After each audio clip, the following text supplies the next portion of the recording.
For 45 years, the United Kennel Club has taken pride in naming a world champion coonhound, and this year is no different. 108 hounds have qualified to be here. 27 will move on from round number 1.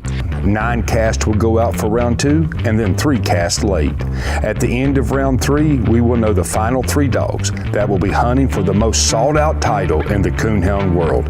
What are the challenges? Who will advance? Whose dog is ready? We will see it all here tonight.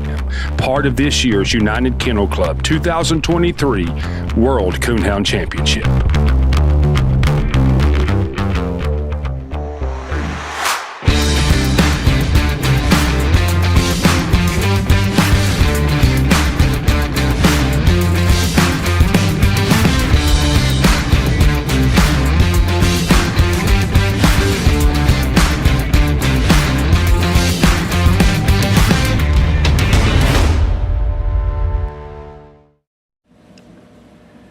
And welcome tonight to the 2023 UKC World Coonhound Championships. I am your host, Jamie Estep, and I'm joined again alongside Mr. Steve Burkholder, and now coming to the desk with us is the fan favorite, Rick Stretch. We will also, at different points during the night, be joined by Alan Gingrich. He will be bringing us reports from the field that he is receiving to keep us updated through tonight as we prepare to crown the next world champion. I'm going to go to Rick real quick. Rick, where are we at tonight? Buddy, we are in Mount Gilead, Ohio, the heart of coon hunting. Our coon hounds have probably, and the handlers have probably arrived at where they're going to hunt tonight. And we're just looking for an excellent hunt. We've scored on a lot of coons this week. The weather is great. And I don't know, I think we're going to maybe see 4, maybe 5 coons tonight. Right. What are you thinking, Steve? Well, I think it's going to be more than that. I really do. There you go. That's the kind of night it is. Yeah, and so just to kind of catch everybody up, a little bit of a change. We're down to 3 dogs tonight. If you've followed the coonhound world a little bit, a lot of times you hear people talk about the final 4. It's no longer the final 4. It's the final 3 tonight. And so, as Rick said, they're getting ready. They're going there. The cast is heading to the woods, and there's anticipation in the air. I mean, we were here with the hunters a little bit ago, and just everybody is excited. Now, I want to take us into something that a lot of you hunters have been hearing about. If you were at Autumn Oaks, you heard about it. If you're following Facebook, any at all, the UKC Facebook post, the media, you're hearing about this new format that is upcoming.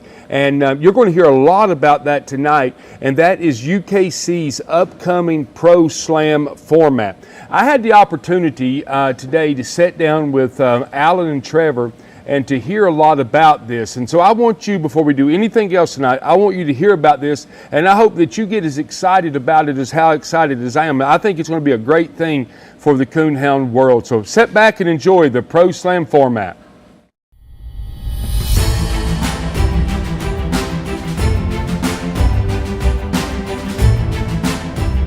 The news has been out. You've heard about it on social media. You heard about it at Autumn Oaks. What are we talking about today? We're talking about the UKC Pro Slam format. I'm joined today by Trevor Wade, our UKC Coonhounds Program Manager, and also Alan Gingrich, Director of Hunting Ops at UKC. We're not going to waste any time today. We're going to jump right into some information. So Alan, take us there. Well, you know, the purpose of this Pro Slam series has been to give yet just another platform for hunters to compete in, and some of the more of for an experienced enthusiast at a professional type level, and to draw some attention to some of the better dogs we think in the country that we'll see competing in them, and that awards a significant monetary payout for those winners at those events. Okay. Trevor, what can you add to that? I know you've been really involved in this from really the start, so what can you add to that? Yeah, well, hey, it's something that we've been working on for a long time. We've been in the works. We wanted a pro-style level of hunt for our hunters, and that kind of came with the TOC, you know, in the coonhound side of it anyways, and the Clash of Champions and the hunting beagle side and the different formats. But we wanted you know, a level above maybe the local club level where you have your $30 or $25 entry fee hunts. And I think we've achieved that here with our Pro Slam format, where we have our higher entry fee, higher monetary awards at these events. And I don't know, we've been working hard at it, and I think we finally have ironed out a lot of the details, and I'm really looking forward for everybody getting involved in this. Yeah. I'm not sure who can handle this on. Share with us some, I know one thing and a couple things I've been privy to, some information that's been passionate for both of you guys is entry fees. And you're not wanting to box out any customer, if we were to say, and make it feasible for all. But as we just seen coming out of Autumn Oaks with the Slam Series, people were hunting these. And so I'm going to come to Alan. Alan, tell us a little bit, because I heard it from you a lot, is really pushing this entry fee. Tell us about, and we believe it's said it's something that's feasible to the hunter. And that's interesting to me. Yeah, so we've talked a whole lot about these Pro Slams to be backing up to where we feel like we have an entry-level event for anybody, a newcomer, an entry-level event for them to go to, the intermediate, and now maybe even the elite, so to speak, here with this program. And that's kind of what we're trying to accomplish here. But yeah, you mentioned the slams, like the warm-up slams we have at Autumn Oaks. We will still have those regular slams that are not the Pro Slams. Yeah. We will keep those. And those are, anywhere from $30 to $35 entry fees. But what we're talking here is going to be along the lines of a $300 entry fee, where a traditional 16-dog Pro Slam will have a $300 entry fee, and it'll have a purse of $3,900. That will pay out basically $2,000 for first place, $800 for second, $600 for third, and $500 for fourth. And that is based on a full entry of 16 dogs. That is based on a full entry, and we will have an abbreviated version of that in the event it doesn't fill a 12-dog one. Trevor, you can maybe bring us up to speed on how that one would work. Yeah. Yeah, so if we don't fill to a 16, which I think is our, that's something that we've talked a lot about, and we're going to put a huge emphasis, and we're going to rely on the host clubs for these events. It's going to be hard to get one of these. They're going to be, uncommon to start out with. We're hoping to just have 10 or 12 a year starting out. In at least we're talking about the Coonhound program right now, I believe. And we were able to get a couple scheduled right off the bat. Yeah. They're limited. We're going to be reaching out to clubs directly. And like Alan alluded to, for the 16-dog format, if we don't reach the 16, then we'll have to go down to the 12-dog format. That's worst case scenario, but it is something that we need to talk about. There needs to be a 12-dog minimum. Yeah, and I think something you said, it might not be intentional, but what I think will come out of that is we're talking a 16-dog entry, and you're talking only going to allow so many certain numbers. I'm not sure that number's probably not been set, but they're going to be strategically placed. With that just in itself will bring a level of eliteness that will make it, somebody you might have to drive a little bit, but yet it still brings that level of eliteness. And I think we've already had one of these already, Trevor, that you can speak about a little bit of history, a little bit of information, how well it was received. Sure. Yeah, we had a pilot event on this back in November of 2022 where we kind of tested the waters on this. And we did things a little different. We learned a lot from that first pilot event, and we changed a lot of it, to be honest. We decided some different things. We're actually going to take reservations through our online database at UKC and not have the host club do that or have to deal with that responsibility, something to cover our bases there. And to speak of that one's in 10 Mile, Tennessee, and that'll actually be the first one that we have scheduled. That was important to us to have a couple on the schedule when this goes live on our website and our webpage.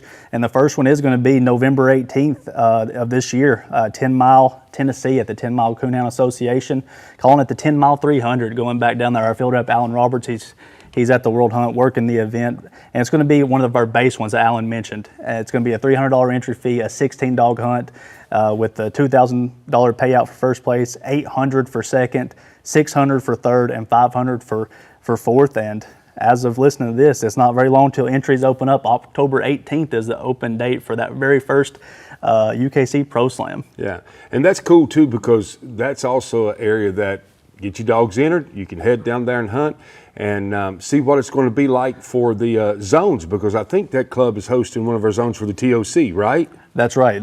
We did have to shuffle some things around for our TOC. So that's going to be regions. an awesome opportunity there. Alan, I'm going to go to a question with you. I know you're going to kind of get into this a little bit later, but just give us an overview here very quickly. This format is not just focused to coonhounds. It's going to be and I'm hearing some excitement in the beagle world as well, because being close in my area to some beagle clubs, one of the heavier areas of beagles, and I know they're getting very excited about it. So kind of just touch base on that. It's not just a single program. Yeah, no, you're right, Jamie, about that. We do have the same thing for the beagles as well as the cur and feist. But going back to the beagles first here, the hunting beagles will simulate the coonhound. They'll be very similar. We'll have a couple different formats for each one. We're talking about the 16 dog one. We're going to get into another one here in just a minute, a 27 dog Pro Slam, which is very exciting for us, and it's going to be unique in its own way here. That is going to be something we've never had before. Like I said, we'll get into it in a minute, but the coonhound and the beagle ones are going to be very, very similar. Yeah. There'll be a couple of very minor differences, but other than that, they're going to be very similar. Yeah, I could just tell, being where I live, as you know, kind of in that, what I call the heartbeat of the beagle world, and those guys are getting very excited about that. And like coonhounds, we also have two that are already on the schedule. We'll have one in November and one in December, and I think as it turned out, both of them are going to happen on the same weekend as the coonhound one, so that's just ironic how that worked out. So we will have one in West Virginia. It's going to be called the Mountaineer 300. It's going to be held at the South Harrison Beagle Club in November. And then in December, we're going to go up to the Full Circle Beagle Club in Pennsylvania. And they're also going to have a $300, they call it the Bash for Cash. All right. I do know that Mitch and those guys at the South Harrison Beagle Club, they're getting very, very excited about that. And maybe I can slide over to that one and watch that happen. Trevor, let's come back to you for a second. You being very involved as the Coonhounds program manager, what do you hear out there? What information can you share? What gets you excited when you think about this? Because you're right on the ground level of this event and talking to a lot of folks like me. So what do you... Yeah, well, hey, ever since the pilot event back in November, we've been fielding calls and emails about this, and people are excited for it. Anytime you bring out a new format, it's exciting for people, and I think this one especially for as we get into, we're still pretty new to the money side of things at UKC, and it's exciting for people, new things, new carrot to dangle in front of them, and new things to work towards, and I think there's just a lot of buzz and excitement out there. Now let's stay right there for a second. We are going to keep, UKC is going to keep totals of money wins, right? No degrees issued at this point, or I'm not putting words in, but you're going to keep money value of one. So if a dog wins $800, we're going to know on record that dog has won $800, correct? Yeah, hey, that was something that Alan was adamant about from the beginning and talking about it from the inception, is that we need a way to track the dogs. We're not going to track owners or handler earnings, but we are going to keep track of money won at only select events, and that's what makes UKC Pro Slam so special compared to other slams. These are a limited events, and we're only going to be tracking money won at UKC Pro Slams, the UKC Tournament Champions, and the UKC World Championship, and that's going to be the only way to keep track of that. And we're going to have that. We're going to have those standings on the UKC Pro Slam. And that kind of gives it another avenue of elusive, meaning something. But also for the person that's out there pursuing the title of night champion, the title of Grand Knight, or one of the Grand Knights to become Hall of Fame. Cast wins, championship cast wins still count towards those markers, correct? Yeah, that's another specific about this event. It's going to be held using our full elimination format, and that means that any cast win at these UKC Pro Slams on the Coonhound side is going to be a cast win towards their championship degree as well. Okay. That's awesome. That, to me, that is a win-win. And the idea of exclusive. Go ahead, I seen you had a thought. Well, I just want to add one more thing in. It's also going to count as a win towards your total for tournament champions in the year. So that's really? for pro level handlers. Hey, they can go and get qualified for the tournament champion just by competing in these high level events. Yeah, and that's a huge deal for those guys. Yeah, very, very much. I think it sounds exciting, but Alan, I seen you had a thought as well. Well, I do one thought on just so to clarify, the Pro Slams. The monies will be recorded for those dogs earning money at the Pro Slams, the TOC, and the World Championship, but not the regular non-Pro Slams, right? Yeah, just like the slams at Autumn Oaks, the warm-up, yeah. Right. So now, is that going to be across the board in the Beagles and the Curs and Feist and the Gun Dog? Are we going to be keeping pretty much the same format there? Pretty much. Anything that is Pro Slam is going to have monies recorded for the dog that earned those monies. And that's pretty cool. I mean, that's something that you hear a lot on the field where I come from, and that's pretty interesting. I love the fact of being innovative. And Trevor, what are you pointing at there? What do you got? Well, I just think we've talked a lot about our base 16 dog formats, and we talked about some of the reasons and the concept behind making these events. But hey, let's talk about some of the other formats that we're going to be shuffling out. I think we wanted to be inventive with this and do something different. You know, it's these limited entry payout events aren't new to the hunting segments at all. So we had to put our own spin on it. And one thing that we've came up with was the 27 dog format that we've been working towards. And the cool thing about that, and you've probably seen at the World Championship, you see it at the TOC, is we're working towards 3-dog casts as much as we can, just because it's a little different. And hunters like it. It's one less dog to get out of pocket. It's one less dog to worry about if you're judging the cast. And it makes it a lot, it gives it a different feel. And that's why for the Coonhounds, we've got the 27 dog, and we actually were able to get one scheduled. We were able to get one scheduled just Monday of this, just a few days ago. I'll say that before this. And we wanted that, and that was important for us to have one on the schedule when the web page goes live. And we were able to get one scheduled in Seneca, Missouri, down there in December. We had to find somewhere a little bit further south. Can't think of a better club than down there at Shy and Jennifer Cummings Club down there. They're always putting on major events. And for this 27 dog event, it's actually going to be split into 2 rounds on Friday night. There's going to be 5 3-dog casts early, and there's going to be 4 3-dog casts late for a total of 27 dogs. The 9 cast winners from those 9 casts are going to advance to Saturday night, where they'll draw out in 3 different casts, and then you'll have a 3-dog final cast late on Saturday. And those are going to have some pretty good payouts. This one specifically is a little bit on the higher end of our entry level currently. It's going to be a $1,250 entry fee. So a little, you're talking about 4 digits here. This is extreme for UKC, something new for us, but it's going to be some really nice payouts. First place at that event is going to bring home $14,000. Second place is going to be $6,000. Third place is $3,000. And the 6 non-winners that advance at Saturday night are at least going to get their entry fee and hopefully a hotel paid for by bringing home $1,500 apiece. Yeah. Tell them the name of that hunt. I love that. Yeah, well, hey, Alan actually talked to Jennifer after we left work and we're heading to the World Championship, and she came up with the name Border Town Battle. I kind of like that. It's a little catchy.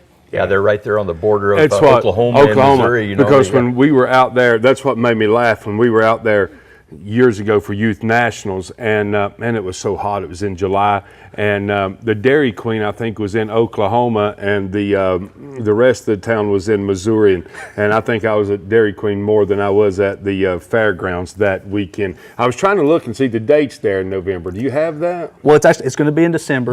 And we were able to get it scheduled for December 8th and 9th. Okay. And that means we're going to open up entries a month before the date of the event. So that means that entries are going to open online November 8th. And that's whenever you'll be able to go on and get your entry for that event, and you'll be able to choose whether you want an A round, which is the early round, or a B round, which is the late round. But remember, limited entries, so you need to be on there and get your entry quick, because I think these are going to go pretty quick. In that area, there's a lot of coon hunters, and there's a lot of them that compete at a high level. So this is going to be hot. And let me say something right there to what he was saying. I think will be important. Guys, pay attention to the dates. Get these entries in. Don't wait to the last minute, and get these booked. It should be a very simple process, but don't wait. Get them booked. Get them filled. You've been wanting events like this, so now we as hunters have to step up and fill these spots so that these guys will continue to bring to us a level of event that many are requesting. So I think that's very important, and that's across the board from curs and feist to beagles to gun dogs. I think it's very, very important. We just heard a coon got so excited about this program. We just heard a squaller go off, and so the coons are even getting excited about this. And so that's a pretty good program, guys, if y'all can get a coon excited about it. So, Alan, what do you got, man? You know, mentioned the 27 dog. We're going to have an option for the beagles as well. Now, we have Trevor mentioned the 15 dog early round in the A round and the 12 dog in the B round. The other way we can break down this this 27 dog event, that is going to work probably better for the beagles, and it will in certain cases work good for the coonhounds as an option, but break it down into 3 hunts, 3 9-dog hunts. You also get the same number. But the other cool thing about that, an owner can in fact have entries in each one of those 3 hunts. Yeah. You can get as many entries as you want there basically, but it's yeah, just up your odds, I guess. Now, I might go into a question here because we've not really programmed these questions, just we're talking. So you brought up a good point. So if I would buy a entry in hunt A and hunt B, or buy entry in hunt A, B, and C, and maybe I only have 1 dog, and would I be able to sell those entries B and C if I win early on A? Great question. And when you get it reserve an entry, you're not going to be entering a dog. You are going to decide what dog you're going to enter on the day of. Matter of fact, if I have an entry to it on the day of the event, that dog doesn't even have to be in my name. I can hunt your dog, Jamie, or I can hunt Trevor's dog. Doesn't matter. Well, I probably don't want to, but, but no, I'm just.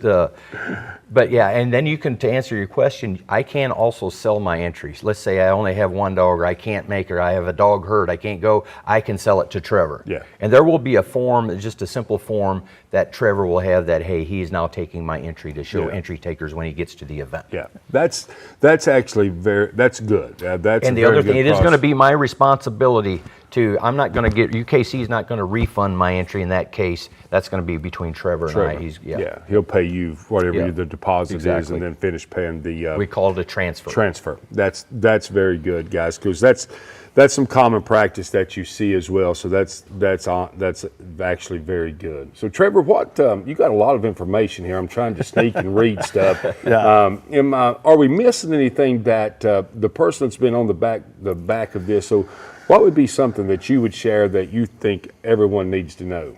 Yeah, well, I think we still have some formats probably to go over. Alan, did you want to talk any about maybe some of your squirrel dog formats? Yeah, the squirrel dog format is going to be very similar, other than the entry numbers are just going to be lower. So we'll have like a traditional, we'll have a 9-dog entry for a regular entry, and that's going to be at a $300 entry fee. Just to give folks an idea here, would be a $430 or a total purse of $2,100 for a 9-dog one. First place would pay $1,000. Second place would pay $600, or $1,100 for first, $600 for second, and $400 for third. Now the other one that's an 18-dog entry, that just creates another round, which is kind of an interesting one. Where at $300, the purse would be $4,450 for that one, and then that one, first place, would pay $2,000, and then $850 for second.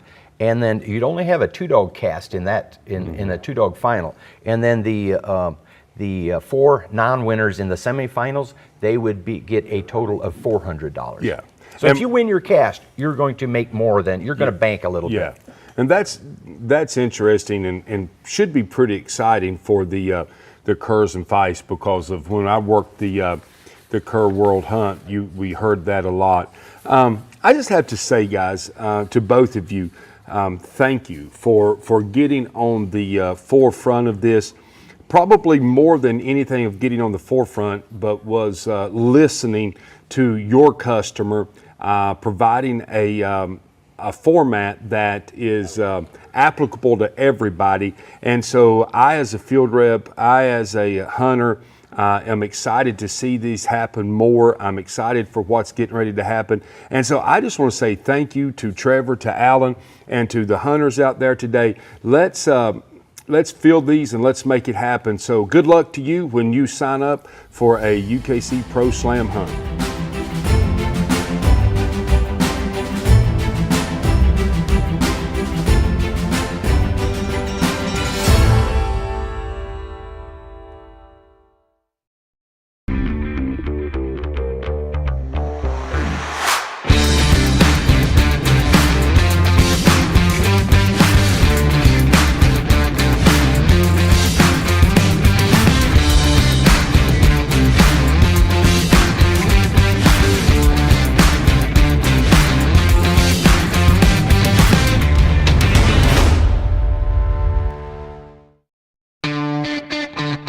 The United Kennel Club's Coonhound World Championship is brought to you by our performance dog nutrition partner, UKC Major Event. Fuel up, train hard, and get after it. And by our GPS collar partner of UKC Dogtra. Make every dog exceptional.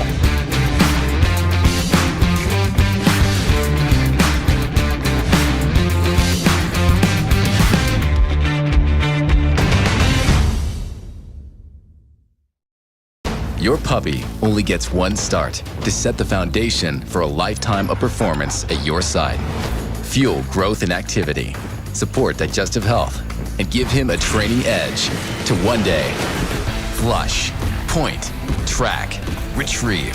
So when the gear comes out, he'll be ready.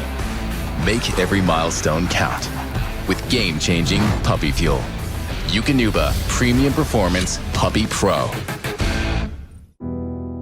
UKC celebrates 125 years in 2023. For a limited time, honor the history and legacy of your dog's line with the all-new 3-generation Heritage Display Pedigree. The Heritage Display Pedigree pays homage to UKC pedigrees of old with elegant modern touches. These pedigrees are meant to be framed, cherished, and passed down from generation to generation. Whether you have a highly recognized dog or simply want to pay tribute to that special dog from years ago, the Heritage Display Pedigree helps celebrate and recognize those who left their mark. My hope is that my kids and future grandkids have this pedigree tucked away somewhere long after I'm gone. Get your Heritage Display Pedigree at shop.ukcdogs.com.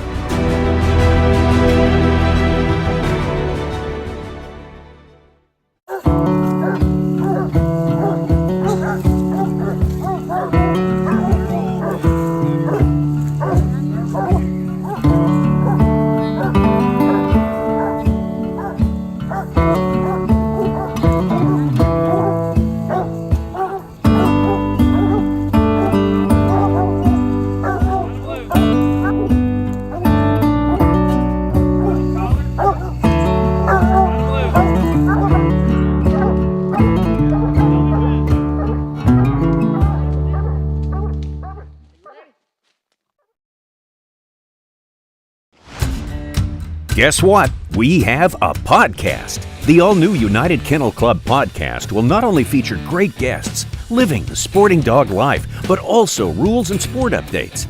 Tune into the Hunting Ops podcasts with Alan Gingrich and Trevor Wade to hear the latest Coonhound rules and updates, Beagle rules and updates, and all breaking news about UKC Hunting Ops programs. Hear it right here first. Subscribe on YouTube so you don't miss out.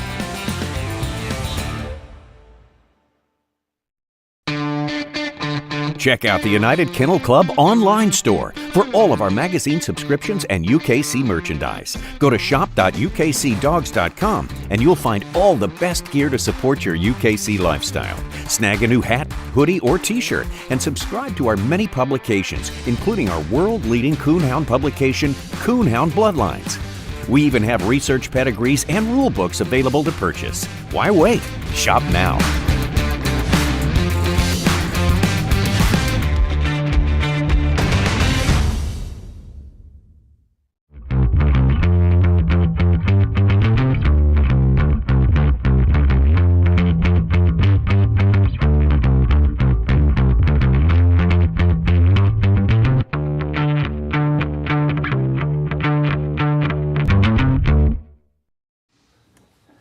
And welcome back to the 2023 UKC World Coonhound Championships. We're glad to have you tonight. I'm Jamie Eastep, your host, joined with fan favorite Rick Stretch. Are you going to say that every time? Every time. I want people to remember you. They already know. And also Mr. Steve Burkholder. Steve, we're going to go to you tonight. Just kind of remind our viewers how we got here, where we're at tonight. Absolutely. So we started the weekend out here, or I should say the early part of the weekend on Thursday night. There was 108 dogs that come here to Mount Gilead, Ohio, to start to determine who's going to be our world champion for 2023. So we started out with 108 dogs. Of them 106 actually competed on Thursday night in 27 casts. We had 27 cast winners that advanced to Friday night's round. And then on Friday night, there was 9 3-dog casts that went out, and which created 9 cast winners in the early round last night. And then in the late round, there was 3 3-dog casts that went out, and that determined our final 3 for tonight. So that's how we kind of that's how we come to the 3 dogs that are left. All right. So, Rick, let me come to you for just a second. You've being from here, kind of hearing the heartbeat of the local area, the Morrow County Coon Hunters. What does this mean tonight for this club to host this? We started preparing for this back in November, I believe it was, and it's really exciting for our club, for any club, to host an event this big. There's a lot that goes into it, a lot of planning. Our final cast tonight, that took us probably about 60 days to 75 days to secure where we're going tonight. And actually, I think that we will see our hard work and efforts come to rise here on this final cast this evening. I'm tickled to death that we're here, and I'm also tickled to death at some of the scores that we've been seeing all weekend.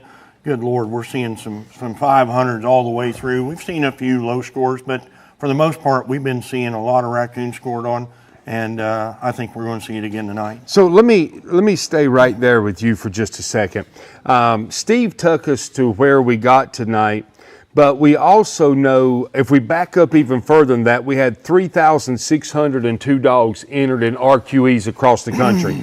And then if our viewers were with us Thursday night, we seen and we met these 27 cast winners that come in from the 106 dogs.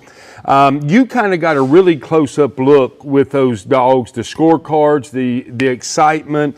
You analyzed the cards, you looked at that, and then you were really involved in, even in round 2 and round 3, assigning guides, assigning judges, things of that nature.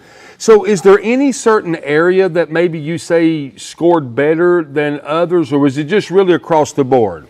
It was across the board. I don't think I was a little surprised at a couple areas to the far north that we sent a couple casts in there. They come back with a little bit lower score than what you would think of to come from there.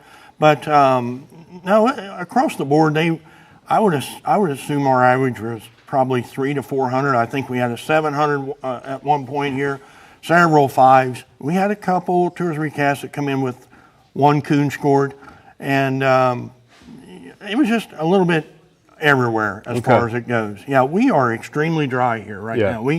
We've got water in the creeks and we've got water in the lakes and things like that. But as far as the woods, it's dry. The fields are dry. We haven't had a good rain probably for about 2 weeks now. Yeah, and that's the thing with anybody that's been a part of a club that's hosted a major event.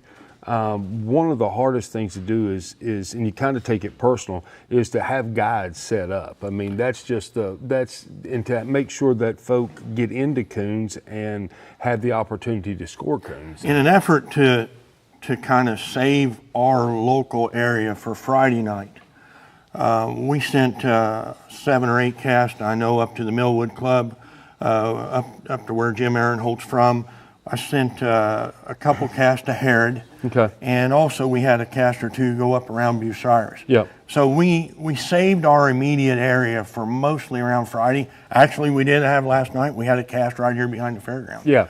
But for the most part, we kept them away from here till last night. Now, we know, Steve and I have been instructed, we know that you're the fan favorite, but we're really going to look at the stars of the show now. We're going to look at one of them tonight. Are we cutting off of me now? Yeah, we're cutting off you now, okay? We're going to go, we're going to take a look at one of our final cast members. We got 3 dogs competing tonight, and that's Bandit, handled by Mike Nisley. I've been practicing that name. Preacher Man, Caleb. Caleb. Been practicing it enough. And still, Preacher Man with Caleb Griffin and Cookie with Cody Carter. We got one expert on the stage and one we're not sure about right now. But we're going to look at our first dog and handler tonight, and that would be Bandit. And how do we say that name? Nisley. Nisley, Mike Nisley. All right, let's go to him.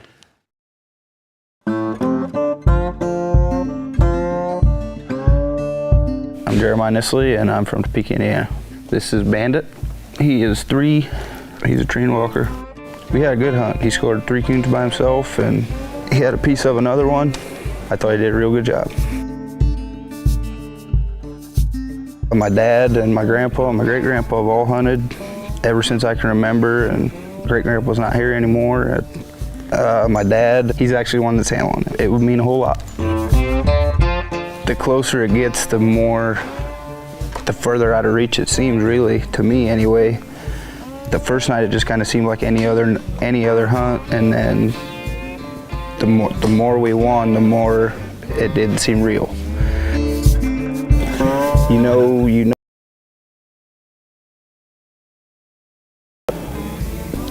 know you have to beat those other dogs, and you've got 2 hours to do it. And every tree matters, every call matters, and it's it's very intense. To win the UKC World Hunt I can't explain it. I can't even put it into words. It would mean a whole lot.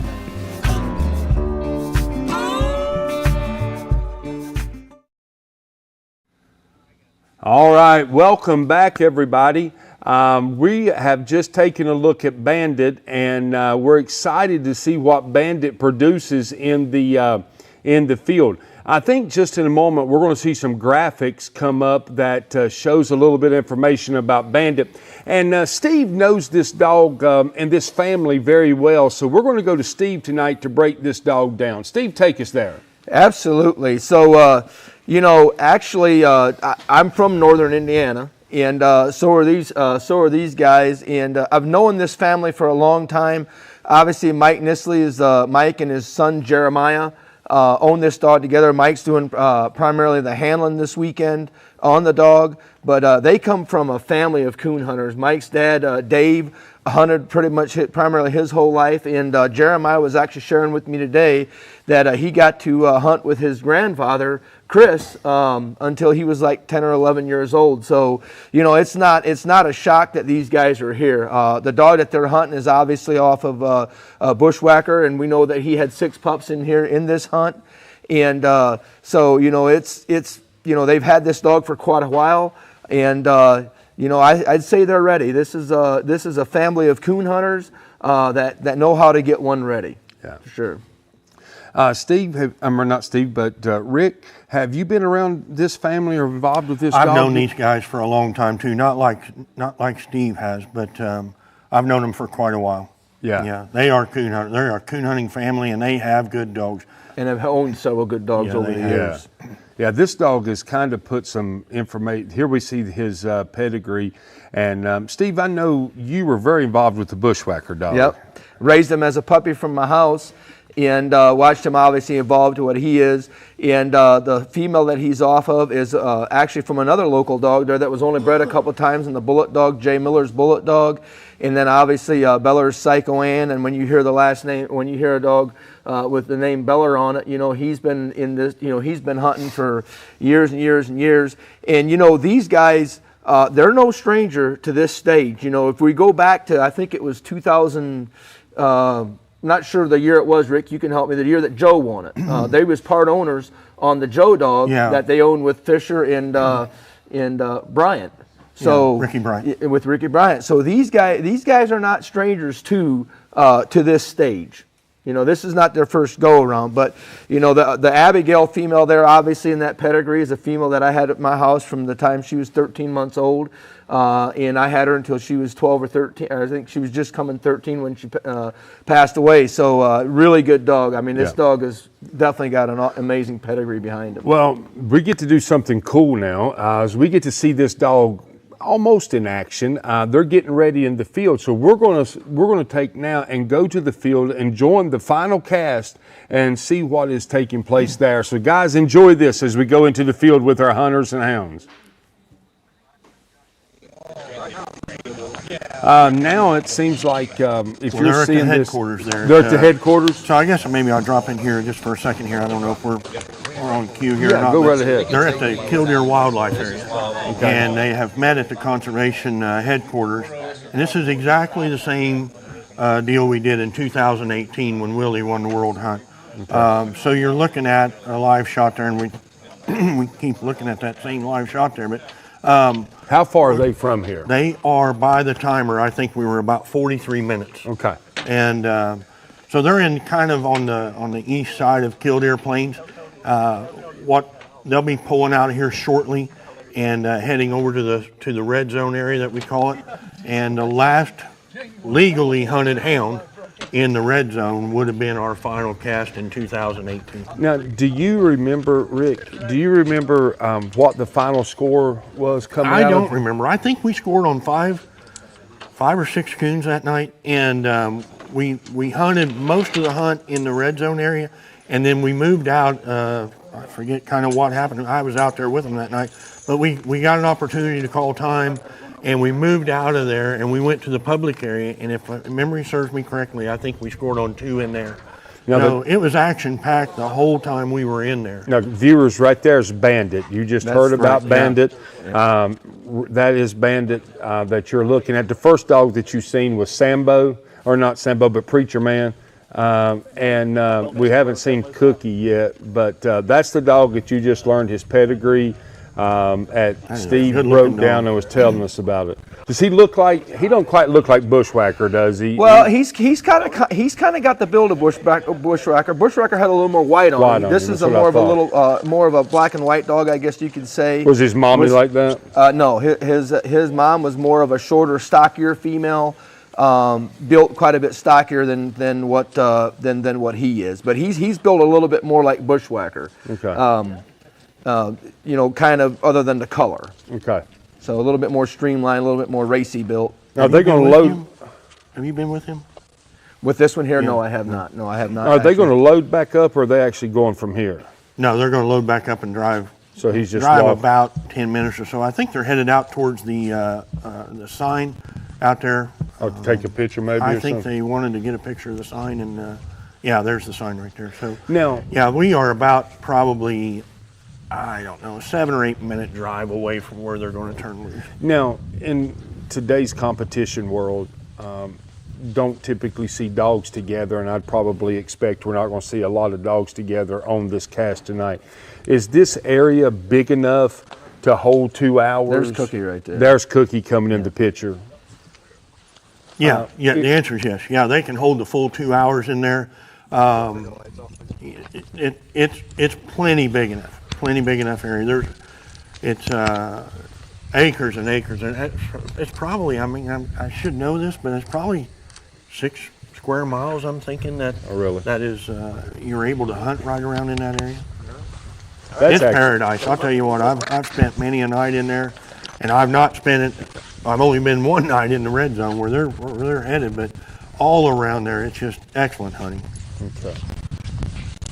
It looks like Cookie's excited and ready to go. We're on guard one. I tell you, commenting on the Preacher Man dog, he is a good looking dog. He is a good looking dog. We've been fortunate enough because this dog has been winning. And so we've been seeing him the last couple of years, but you really, sometimes the camera don't do him justice, but it did there. Yeah, he's unique. He's colored up more than the Ozark Preacher dogs were that were directly out of Ozark Preacher. Yeah, and I don't remember his pedigree. We'll see it later on, but he is just a uniquely colored dog and really built right. When he come in from winning his cast on Friday night, he was solid as a rock when I rubbed my hand around on his back and stuff. All right. That dog's been hunted hard. You're back with us now. We'll get you back out to the field as quickly as we can when we get some updates. But we're going to look at our second dog in the cast. You've already got a look at him, but we're going to learn more about him, and that's Preacher Man and Caleb Griffin. Let's learn some things about him. I am Caleb Griffin, and I'm from Westminster, South Carolina. This is Bad Habits Preacher Man. He's my best friend. He's a crossbreed. He's 3/4 Walker, a quarter blue tick. He's off of Sambo, which is Bad Habit Sambo, which is he's half Walker, half blue tick. Goes back to Bad Habit. I always just kind of love that bloodline of dogs. John Strickland made them famous, and just kind of carried on his legacy with him. I guess Sambo was probably the dog that kind of put coon hunting on the map for me, because up until then, what I thought was a coon dog wasn't. And then I hunted with him, and he kind of showed me a whole new light. And then along came Preacher, and been a blessing to me ever since. When I wake up in the morning, I let him out, and he stays in the yard. He's all lazy and everything, so he stays and plays with my Boykin Spaniel, and they run around. He's not like a typical hunting dog. He's just got too much sense for that. And he'll get on the side-by-side or the lawnmower or whatever I'm doing. He's always there. He don't mind. He loves road trips. When we get hotels, he gets his own bed, and it's just my yard dog, First early round was, I lost about 5 years off my life because for the last 30 minutes we stayed in a clutch, and it was all, I ended up winning off tiebreaker. Probably the hardest cast I've ever been on in my life. And late round, I knew if I could get to late round, he's really good on late rounds as far as treeing layup coons and everything. I knew if I could get the early round and get to late round, that was more his style. And late round went a lot smoother and everything. He just got in there and started running those soybean fields and corn fields and started treeing them, and he did really good. To win the UKC World Championship it's a dream come true. I mean, it's every coon hunter that's ever led a dog, this is the epiphany of where they want to be. It's like the pinnacle, top of the mountain. And you know, it's in your dreams, all the hard work. And like his first year, I hunted him 362 nights that year. Rain, sleet, snow, or shine, it didn't matter. We went through a tornado together. And when you put that much work into one, there's, you know, to be able to receive the reward of being here, that's what makes it all worthwhile. I mean, these aren't just all dogs or animals or yard dogs. These are athletes. I mean, he's got a diet program he's on. He runs on the treadmill, and I keep him running. I got a mile log how much I run him and everything like that. So he's not just a yard dog or anything like that. There's a lot of time and effort. He's got his own insurance policy. So he's got his own health insurance. So I mean, there's a lot more work that goes into it, and just to reap the rewards of being in this prestige of an event with your best friends and the best dogs in the world. And you know, for the once, I mean, I never say, you know, the dog's better than anybody, because any dog in this line of wear, it's a lot of luck. Any dog can be beat on any specific night. To be able to make it this far and all the, you know, stones fall in your favor and everything go your way, it's what makes it all worthwhile. It's what makes everybody go out here night after night after night instead of sleeping and do this. So.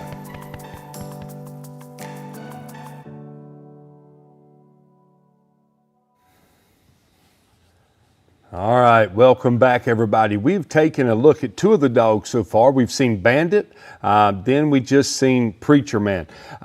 We're going to go to Rick right now. He's going to take us into a little bit of history of Preacher. Rick, take us there. Well, I first met Caleb and Preacher there at the Tournament of Champions this spring. And the looks of that dog catches everybody's eye. I don't care who you are in the Coonhound world. When that dog comes strolling in and Caleb leading him, everybody looks at him. He's really got a unique look about him. And as you can see right there, he's got all the color in the world. Some folks like that. Some of them like a little spotted up dog. But this dog right here turns all the heads when they come in. So Preacher is a 6-year-old dog. Like I said earlier, whenever he come in Friday night, and I was interviewing him there for a short time, I had my hands on just about all the dogs. And man, I noticed right off the bat, he was solid as a rock. And I know Caleb says that he doesn't need hunted and doesn't need all this practice prior to some of these events, but now something's causing him, if he's working him on a treadmill or on a horse walker or whatever it is, he's got that dog in some of the best shape you could have him in. And he's ready for summertime because it stays hotter down there where Caleb's at. He's ready to handle that heat. But yeah, he's the type of dog that I think he would be a fan favorite as well. So I guess we're going to flash the pedigree up there and we'll get to see what he is. You know, he's going to be a quarter blue tick. People are going to be surprised at that. He's a crossbred dog, and he's actually a quarter blue tick. Yeah. He comes off a dog called Bad Habit Sam and goes back to Bad Habit Bandit. And I think the original Bad Habit is somewhere not too far back there. But he's got the stylish Frankie dog down there on the bottom. And Tim Waters hunted that dog, and I believe Carlton Reynolds had something to do with that dog as well as far as being an owner. So you got a good pedigree here, and you've got that crossbred background about him that he's probably got the best of both worlds in that. And I don't know, he's been doing a good job in these big UKC hunts here this year, and I look for him to do another good job tonight. Now let's just stay there for just a moment. Do we know it's a quarter blue tick, correct? Do we know what that quarter brings? The quarter is the Sally female that was on the bottom side that was bred to the Bad Habit, the Eubanks Bad Habit dog was bred to Sally, which she was full blue tick. So his grandmother was full blue tick, and I'll be honest with you, from what I know of that, I was talking to a gentleman today who hunted Richard McDonald hunted a lot of them dogs that was back in on that bottom side. And there wasn't a lot of dogs that had a lot of pedigree, like Grand Night titles and that kind of thing, but they come from a really good stock of just really good, solid coon treaters. So would Fido have been in that group? No, Fido would have not. Not to my knowledge that I'm aware of. Okay. When you look at the pedigree. Okay, we lack one more dog, and that's Cookie and Cody Carter. Probably a lot of people recognize this dog for the winning that she has done as well. So let's take a look at Cookie and Cody right now.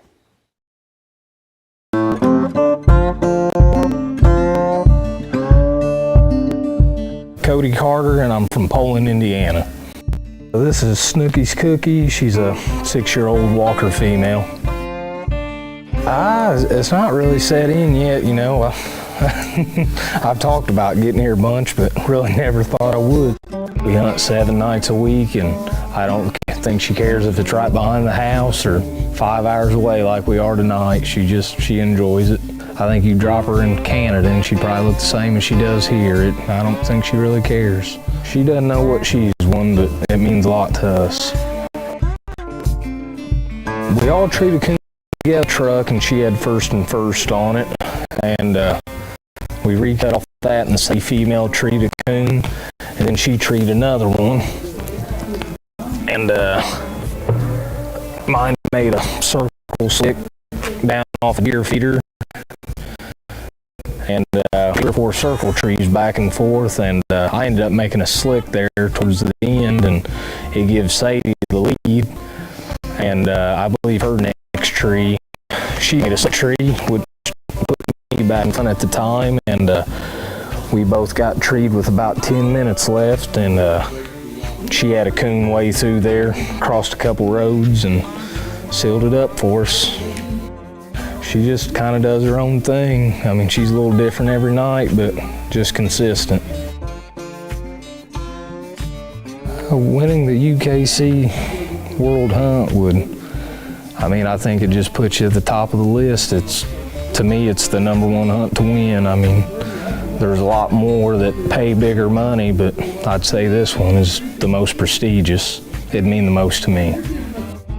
The guys I hunt for, especially Steve Davenport, he's been at it for about 45 years and hasn't won one yet. I know it would mean the world to him. I'd like to win it more for him than for myself.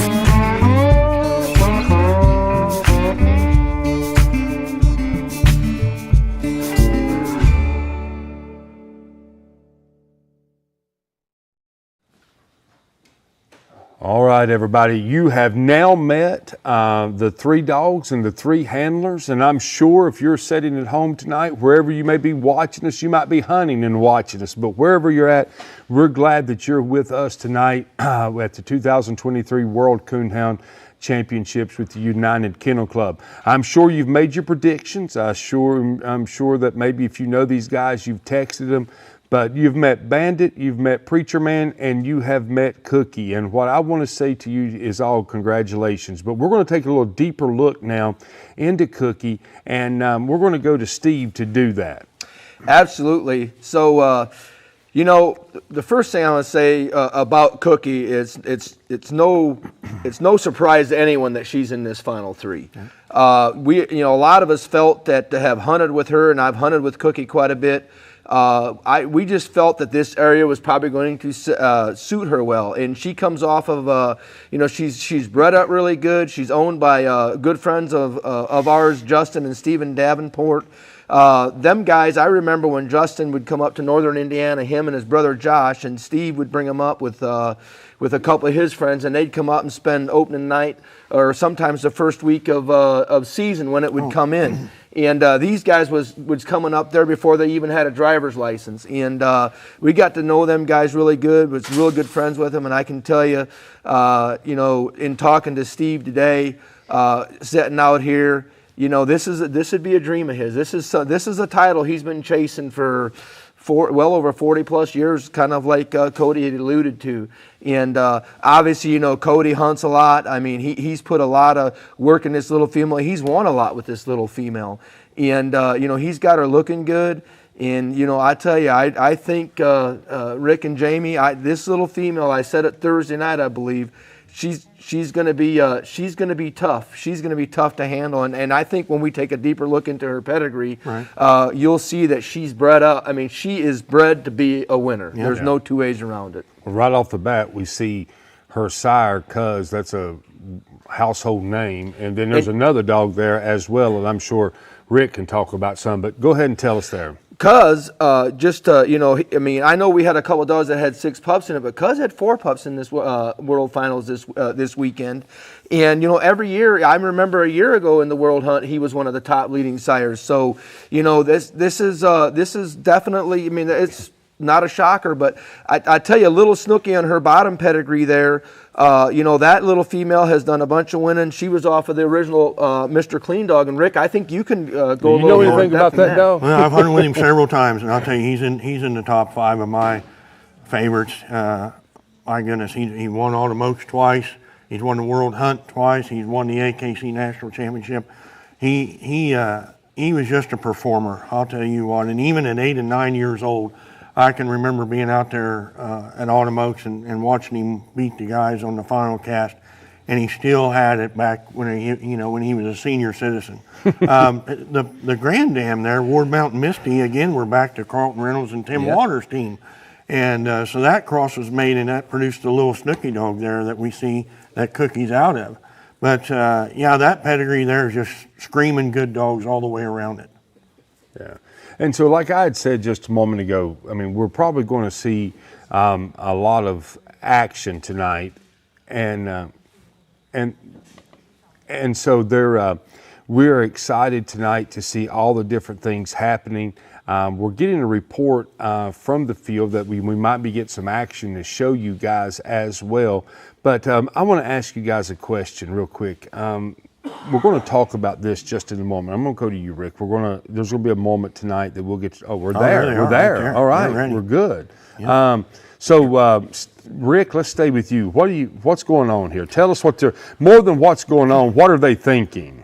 Well, they're probably getting some instructions from the judges, maybe the guides, and I don't think Hobie or Dino have been in this spot legally, but they're probably getting a little instruction on what we got going on, how the land lays, maybe from the DNR officer. I don't see him in the picture there, but I think. So is it first thing, anything I need to know about y'all's dogs?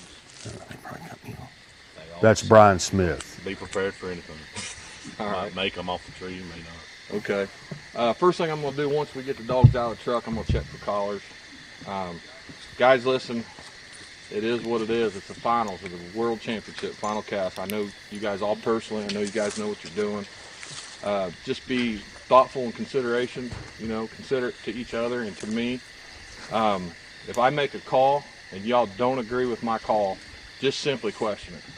And because I don't want to argue, I don't want anybody arguing, because if you guys are standing there arguing, then we're taking away from somebody else, and I don't want to do that. So if there's a problem, just simply question it. We'll deal with it later. Unless it's a scratchable fence, you guys know how that goes. I want to be first at the tree, obviously. Don't handle no dogs until I tell you to. On the calls, when you strike and tree your dogs, I will call that back to you. If you don't hear me call it back, it's because I didn't hear you. So if you don't hear me call it back, say something to me, okay? That's really about all I have. Anybody got anything for me? Good luck, fellas. Good luck, gentlemen. Congratulations, guys. Good luck to you. Congratulations, everybody. Let's have fun. Good luck, guys. Yes, sir. Good luck to you too, bud. Good luck. Oh, hey, guys, he just brought up a good question, and this is up to you all. They want to know if everybody can shine. I'm good with it. I'm good with it. Yep. Okay. Try one, you try them all. Yes, sir.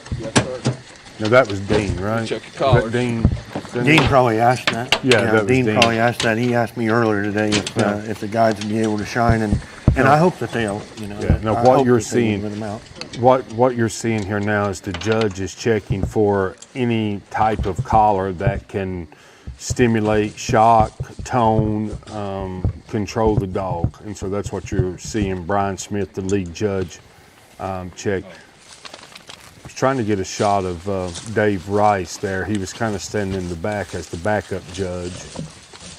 How far are they going to be walking to where they cut? I think there's a short little field here. I think in 2018 we walked up the lane there and cut in the woods, but they got a short little walk here back to the should be a woods on their left, but they got a short little walk to the main woods there. They're going into water? There'll be ponds and stuff in there. I don't think they'll be walking through any standing water. Now, as they're walking, tell us about the DNR officer. Nathan Cass, and I met Nathan in 2018 when we ran the finals off in here. He was a cadet back then, and there was 3 of them actually out there with us, and one of the guys retired, and I think Nathan now might be working closely with Ryan Kennedy. Let's see what they're saying here.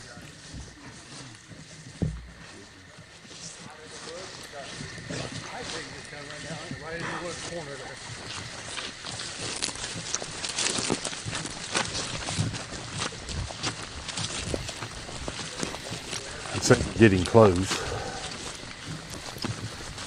What do you think, Steve? What do you think maybe the handlers are thinking right now? Well, I guarantee you, whether they admit it or not, their hearts are about pumping out of their chest. You know, you're getting ready to turn these dogs loose, and all you're wanting to do is get them off the lead right now. You know, and you know, it's that excitement. It's that it's unexplainable until you're there. Really, it really is. You know, but I guarantee you, their heart rate is definitely pumping right now. And I know all 3 of us have handled dogs a lot. I don't care for me if it's a major hunt or a small hunt.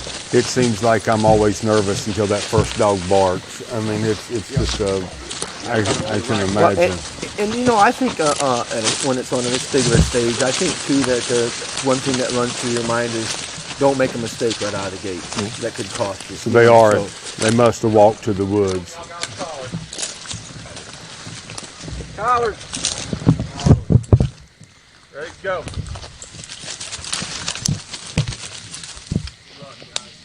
That might be the closest they stay together all night. Good luck, everybody. Yes, sir. You can see how dry that woods is right now. We desperately needed a rain. Now, is that the same place we cut loose before?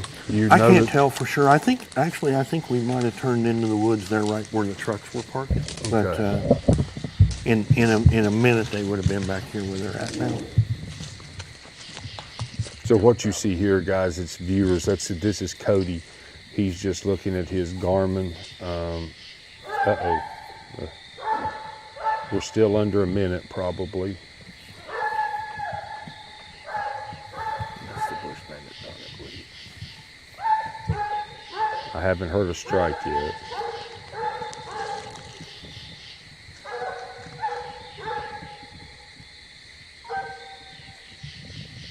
Minute's up. So now we have to have a strike on the 3rd. Bandit for 100. He don't sound like his looks.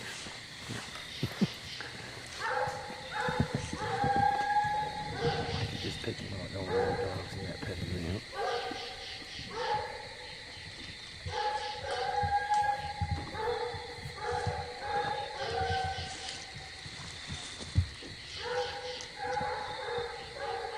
Cookie struck. Cookie for 75. So we got 2 dogs on the card.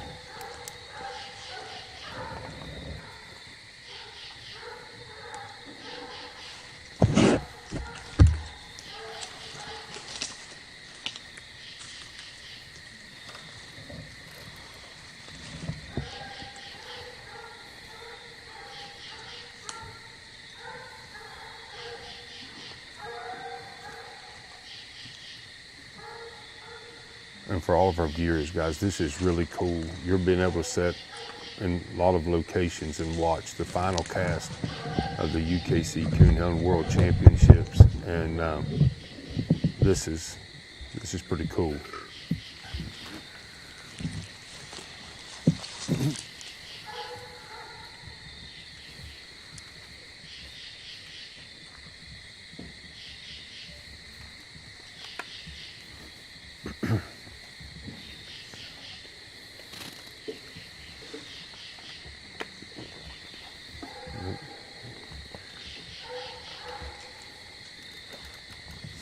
Sounds probably like a little feeder train. Looking at a feeder train. So, quickly here, the last time we were in there, the DNR actually had a youth hunt coming up in there during youth hunt. couple weeks after we were in there. Anyway, the DNR had put a youth hunt together 2 weeks after this, and they had actually baited a few spots. Oh, really? So I don't know if we ever got around any of the bait or not, but we had the opportunity at least. Yeah. Yeah.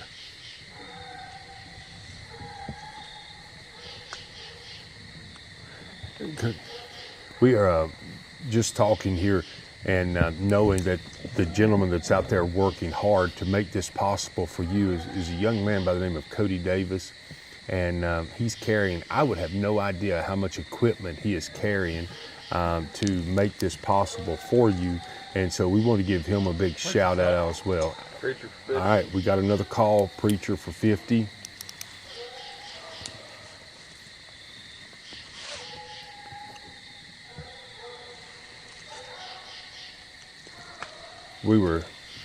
We're sorry from the panel here. We were sitting here talking quietly. We almost felt like we was out there. Uh-oh. Heard something I liked.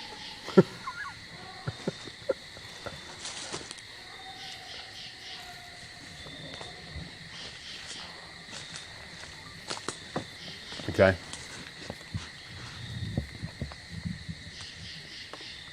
All right.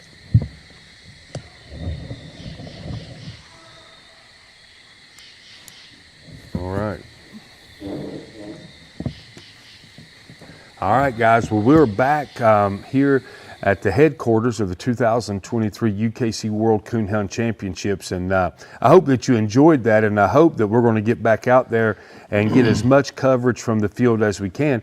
But at this point, Alan Gingrich is going to join us on the stage. He has a report directly from the field to make everything official. So Alan's going to join us, and when he's ready, he can join us. But, oh, there he is.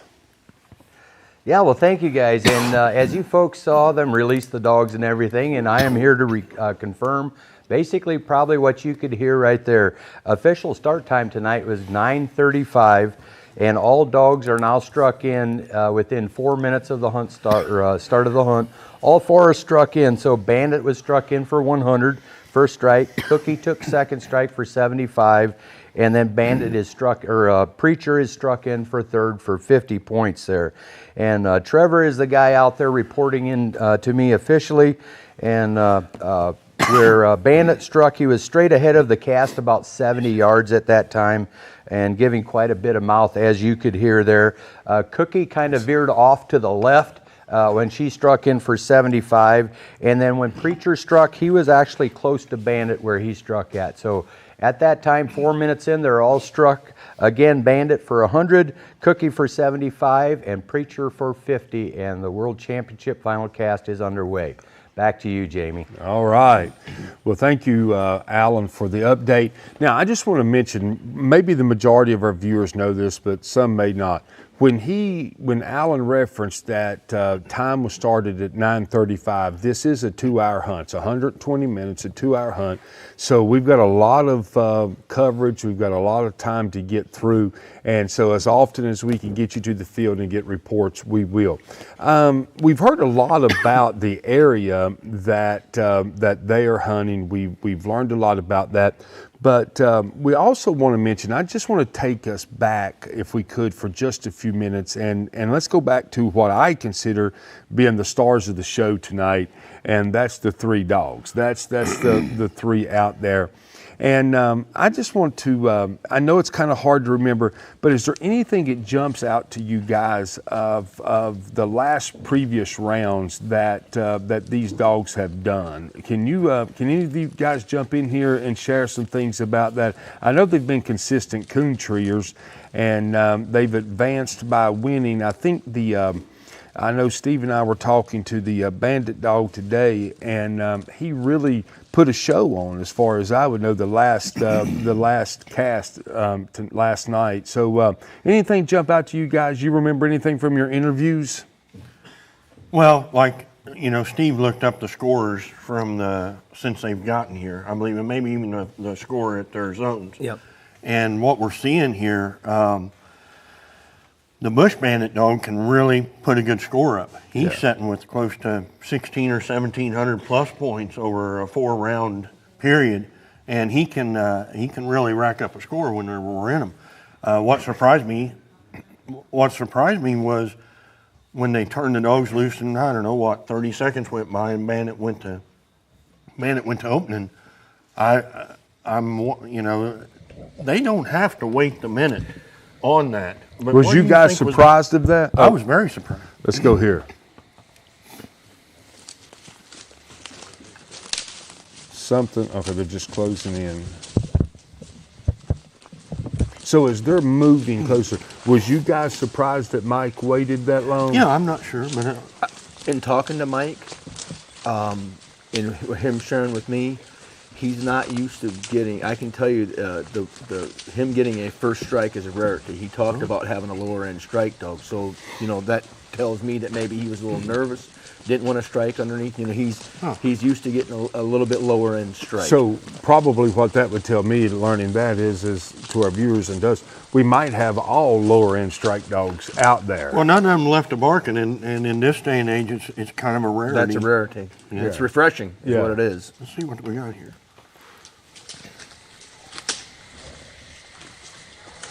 Leslie?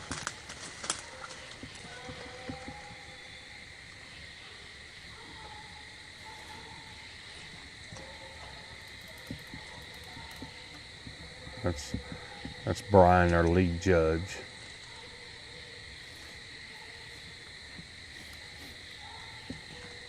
I don't think we've had a call unless we missed it.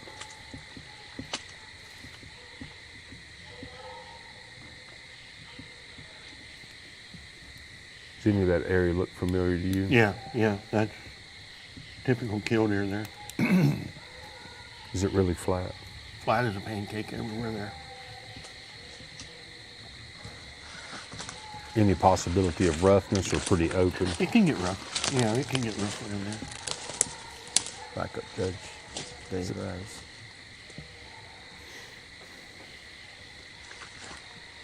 Would you have already expected a tree by now? I would have thought we'd have had a couple splits by now. Really?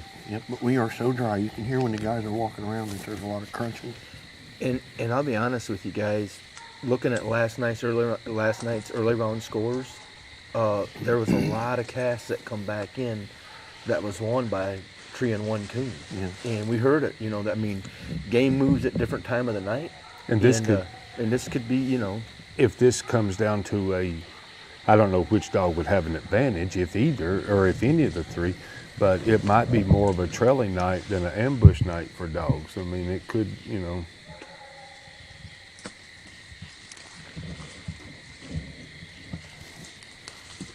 Well, I can tell you, look, judging by the scores of all three of these dogs, looking at Bandit's, on his Thursday night round, he won his cast with 150 plus, scored on so one he can coon. tree that coon.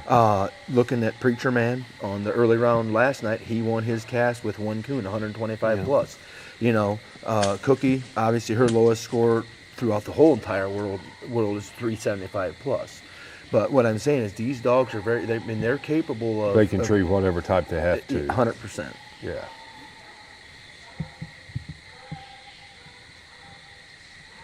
I can't tell. I think that's Cody standing there. I can't tell for sure.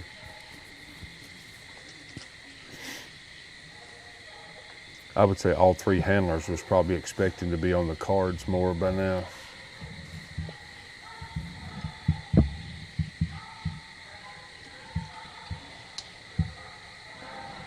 Dean and Hobie, your two guys, are standing out of camera. Are they shy? Are they camera shy? I told them to stay out of the camera. Did you? Did you get a good look at them? Either one of them would win any kind of good looking contest. No, they're doing their job. They're doing their job. And I just want to give a shout out to those two guys. That's Dean Morgan and Hobie McDaniel. Maybe we'll get a shot of them, but they're there in the field with the guys, guiding, taking care of them, keeping things rolling for the guys, keeping them addressed in the area. So we want to give props to those two guys as well. And we also want to mention, we got a sneak peek of him, but Dave Rice was our backup our backup judge. And one of the cool things that while we were today, as we finished up the bench show, and I took a moment and sat down with Brian and Dave, and both of them was very honored to do this and to be asked to do this. The one, Brian said that in 25 years he'd never dreamed that he would be judging the final cast. So not only does this mean something for the guys out there handling dogs, this also means something for those two guys that are judging. And one thing that they both said, and you guys... Stationary working judge. What was that? Stationary working. Bandit Street. Bandit Tree. Bandit Street. We had a tree call on Bandit. That's right. But we'll wait on how. We'll wait on the official. I was just asking. Well, I'd let you know if it was running. I'll tell you. I was just asking.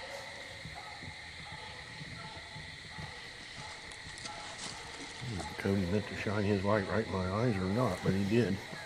I heard him put enough coons last week. But we'll wait officially on that update from Alan because we might get ahead of ourselves here. But I want to finish the thought that I had with the judges and talking to them. Both of them had said, and this is where I can get some feedback from you guys, that they know what it feels like to these guys and they know what's at stake as a competitor. And I think from our conversation and our views Thursday night, Steve, didn't you tell me you judged a Final Four cast or a Final Three cast? Was you a judge in one? I've been a backup judge on probably 3 different World Championships when it was held up in the Gallup County Coonhounders Association in LaGrange or whatever, but was the lead judge the year that Janice Joplin won it back in 2002, 2003. Something like that. I believe it was one of them years there, maybe 2005. Okay. So yes, all right. And it is an honor. Yeah, we're going to come back to that, but we actually do have an official update from the field. And so, Mr. Alan Gingrich, what do you have? Yeah, officially, as you heard it, their Bandit's the first one to get treed there, and it was called by Mr. Mike Nisley for a 125. So he's the first dog on the card on the as declared treed, and that is with 14 minutes in. And a little while ago, you saw the guys move in. They were just moving in closer to the dogs, as you could see watching along there. But we have a dog declared treed. The first dog declared treed here in the final cast is Bandit. So he's sitting at first strike and first tree right now. So we'll find out here in several minutes what he's got here on this first tree. So back to you guys. All right. Well, we'll be excited to get another update from the field to see if Bandit has it, they can see it, or to see what's going to happen. But Steve, I want to come back to you again and just let you finish that thought on the judging that final cast. What did it mean to you? Can you remember that night as you were in a little bit of a different shoes that night? You've been there as a competitor, but you were the man that night. Yeah, I tell you, it was felt very honored to be able to judge that cast that night. When you hunt in these hunts like we do as competitors, you know the responsibility what you have as a handler, but you also know the responsibility that is for a judge. And you kind of get I'm not saying that you get nervous, but the last thing you want to do as a lead judge is make a mistake. And we're human; it can happen. And so you go through a lot. For me, I went through a lot of last minute preparation in my mind, to make sure that I was ready for this. But looking back at it then, from what I recall or whatever, I just remember how it was just it was something that I've never forgot. It's something that I enjoyed. We had a very enjoyable cast, had a very competitive cast. As I recall, it come right down to literally within the last 5-10 minutes of the hunt. And, watching that whole thing unfold is pretty awesome. Now, you said Janice Joplin won it. Okay, do you remember the other dogs in the cast? Yeah, actually, Russ Beller owned Janice Joplin. And what was the female that Gabby? Gabby was in the cast, and then there was another little real young female in the cast, and I don't recall her name. She was like 16, 17 months old. All right, in that cast. So now I am assuming we're moving to Bandit's Tree is what I am figuring is happening here. So the 5 is probably up, or is close to being up, or the 3, I'm sorry.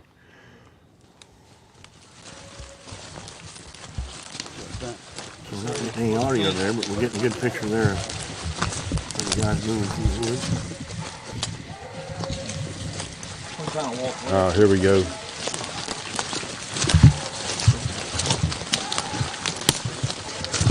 Now, as they're moving, Rick, I know there'll be times that we'll come tonight, we'll talk about some things with you, but and you said you were here in 2018, right? Yeah. Was you a guide? It was probably my official title that night on the scorecard, but actually in this place right here, the DNR kind of took the lead on this place here. Now, when the dogs got treed, you can see right now, we got to go to the tree. Yeah. So nobody actually guided them to the tree, but the DNR took charge here. Yeah. I'd never been in that part of the refuge there. Yeah. Now, have you judged a final cast? I know you've been on one or several, but have you found yourself as a judge? I've judged national championships, and I've never judged the final cast of a world hunt. Okay. That's one thing that Steve does have on me. So if we can get you off set next year, we can move somebody in your chair and you can judge for us? Yes. Yes, okay. I just wanted to make Confidently. Confidently. Confidently. Can you write that down, Steve? Can you write that down? I don't know if I'd be the right guy for that or not. Well, we don't either, but we would love We know to. he has to have glasses to see, and now he's got an earplug in to hear, so. Yeah. We would love to have you out there judging right now, Well, we're back. I mean, something happened. Yeah, I would say lost a little bit of signal there or something. It looked like to me they were getting deeper into the woods there.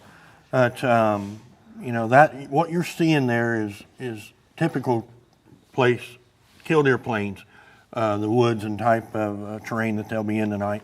Like I earlier said, it can get a little rough in there. They shouldn't be able to, they'll probably cross a creek or two, or the same creek in there a time or two.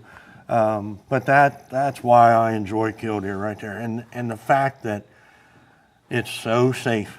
Yeah. It is so safe to be up there. And in this day and age, I mean, we need to keep our hounds safe. Steve, quickly, what's the value of those 3 hounds going out there? Well, their value now, maybe their future value, Well, I can tell you, it's hard to put a number on the value, but I can tell you the 3 of them combined, especially with Cookie in there, they've already won several $1,000s. Yeah. Several $1,000s. I mean, and so, the way the hunts are set up now, and the opportunity these dogs have to win, it's hard to put a price tag on it. But I'm going to say that none of them guys there. I know one of them talked to Mike today, and they had to make a decision today on keeping that one of theirs. And his son Jeremiah was the ultimate decision. So. Look what we got here. This is Bandit, guys. He said everybody can shine.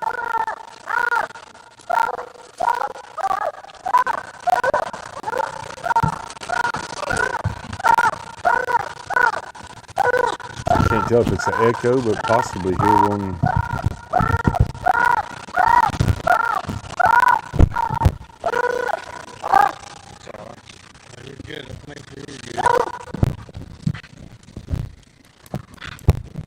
If you look in the back, I would say we already have folks shining the tree. I've seen at least one red light.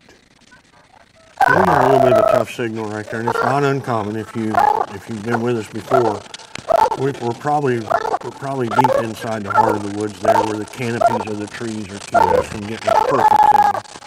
I'm sure, depending on how delayed we are here, but I'm sure there's a lot of squalling going on right now.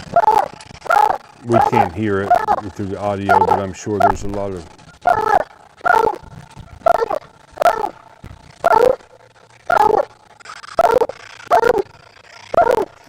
My guess is a raccoon lives in that tree. They just got to find it. Yeah. That's my guess.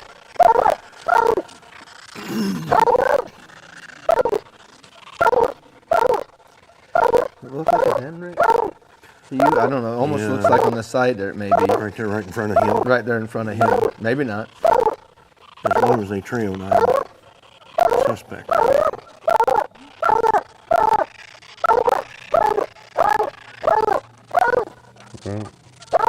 And we are back. We'll try to get you a report just as quickly as we can from the field on what the score of Bandit's tree is. I also want to give props out there is out in the field reporting back to us is Trevor Wade, our UKC Coonhound Programs Manager. He is sending back reports to Alan, and Alan is getting them to us. Uh-oh, here we go, we're back. We're squalling there. I think that was Judge Brian Smith, I think. I'm not sure, it was quick. That's quick. Who is that's Trevor, isn't it? We got a lot of red lights happening.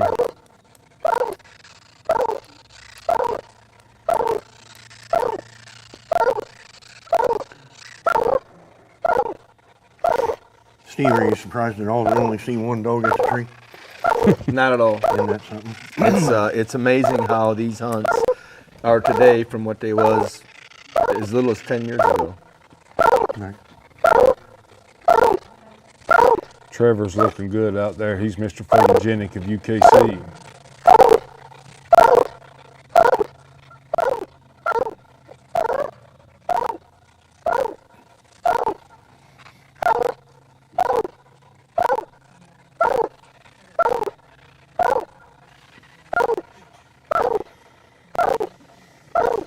All right, we're back here on the panel on the set with at the 2023 UKC Coonhound World Championships. You're seeing the best coverage that we can bring to you, and just remember, coverage is not perfect once they get deep into those woods, and we're going to bring you as many updates as we can throughout the night. So be patient with us, sit back and enjoy your time with us. And before we went to that set, I was reminding us that, and you guys just met him as well, Trevor Wade, our UKC Coonhounds Program Manager, it's a big tree. Lots in of the leaves. field with the They're hunters. shining, using low lights and squalling right now. Here we go. We've been here for a few minutes, or still a few minutes of shine time left. Right now it's looking like a possible circle tree, but we'll keep you up to date if they're able to maybe get one to look. Bandit is sounding better there. We can hear him better, so it's...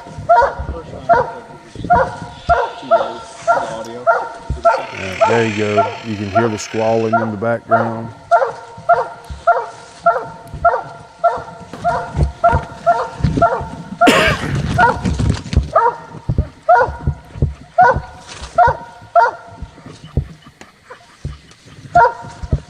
It's like a small army out there with all the lights going.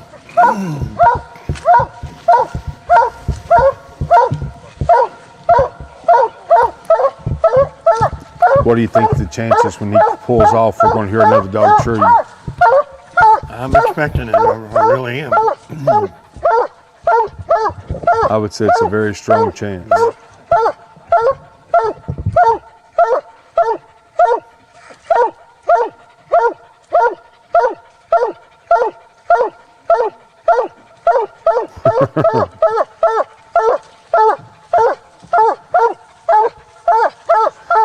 Steve, you knew his background real well.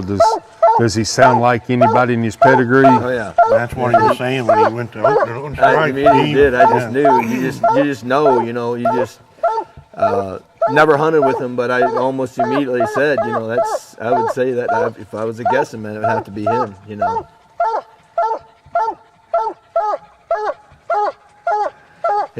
His dad had that squall, that high screaming, what we call like a high screaming squall. Bushwhackers treat a lot of coons here in Morrow County. A lot. Cody Sipe had him there for a month or two, maybe even longer. Yeah. And we hunted him up here. I think the booger was 8 months old, I believe, when Cody had him up here. And my goodness, he sounded like a lion on them trees. He was loud and proud. Yeah. I remember I could walk to the first tree that I heard him, that I seen him tree, and he was a tree dog. He was stylish about treeing.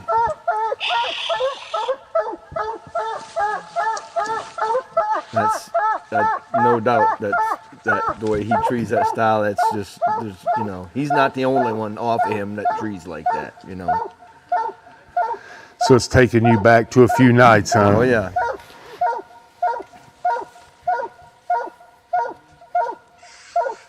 I can tell you 2 guys are wanting that tree time to stop just as quick as it can.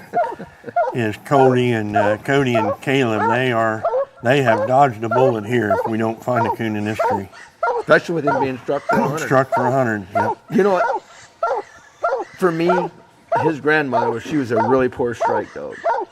And I almost hated to get a first strike because it seemed like every time I got a first strike, it never worked out for me anyway. So I was like, just give me a last strike and I'll be happy. Yeah. Now, you know, when you were talking to Mike today, and we see that he's showing as a night champion, is he close to being grand, having his 8? Or did you even go that far? Yeah, we did. We haven't. You know, a lot of them guys are now finishing these dogs out to night champion and grand as they're getting qualified for a lot of these events and stuff. Obviously, the TOC allows them to do that, getting qualified for the world, making a deep run into the world, is finishing a lot of them dogs out on that side of it. I just wasn't for sure if y'all had talked about that today. We haven't.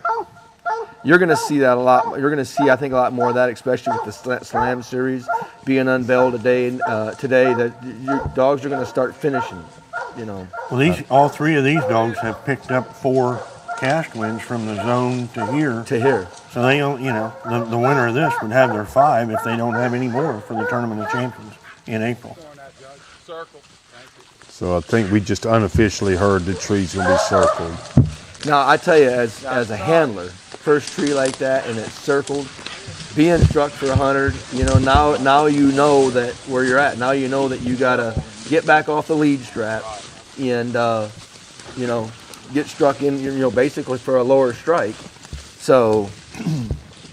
Now explain to our viewers, he comes off the lead strap and what will he go into as his next strike? Well, it's next available. So in this case, with the cookie female being struck for 75 and the preacher dog being struck for 50, the next available strike that's going to be available is 25. 25, that's right. So, you know, in the case if the last dog that was holding the strike was 75, you could get struck for 50. Yes, you know? And so that's what I wanted the viewers to understand. Even though there's typically 4 strike positions of 100, 75, 50, and 25, even though we got a 3-dog cast, we can't strike in above that 50 strike, and so she would come back in for 25. I think. So Alan, take it away. Yeah, Trevor just texted me back, and what you heard there was correct. Officially, the tree did get circled. It was a big old leafy tree, and everything was very thick. 29 minutes gone at this point after they circled that, led the Bandit away from that tree, recast him, and now they have 31 minutes remaining as of right now. Have they recasted him, Alan? Yes, they recast. So they did hear the other dogs, I'm assuming. Yes, and matter of fact, Rick, it does not matter anymore. Oh, It's a new rule this year. They don't even need to wait to hear another dog before they can recast Bandit. Yeah.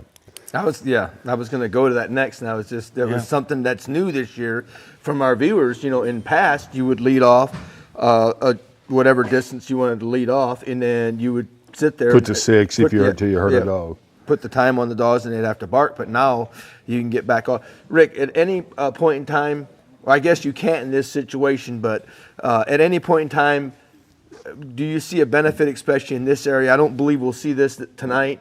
Other than maybe a very rare circumstance where you would not want to get your dog back off the lead. Not where they're at. Not where they're at. I mean, there's going to be, you know, you say this and then something else will happen. But there should be 0 interference out there. Now, if they get all the dogs in a position where they can get them handled, maybe not have them all on the leash at a certain time or something, they are 29 minutes into this, so that tells me we're 29 minutes into the woods. That may cause them to say, hey, maybe we need to find another spot around here close. Mm-hmm. So now we know we've cut Bandit back, and so we are, we hear a dog.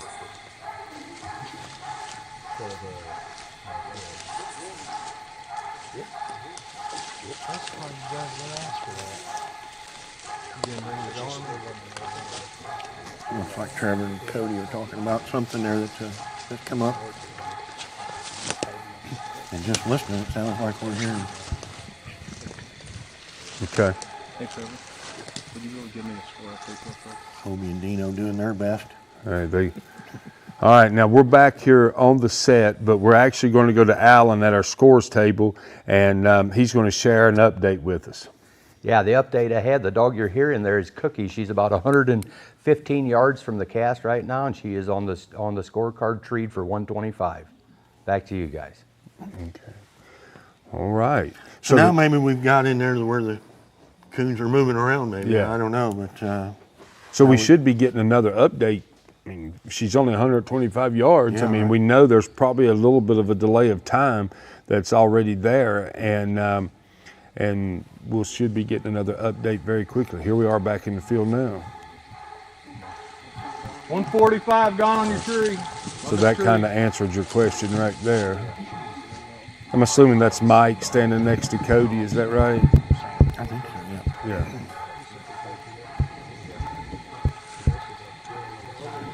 Two's gone on this tree. Let's use that way.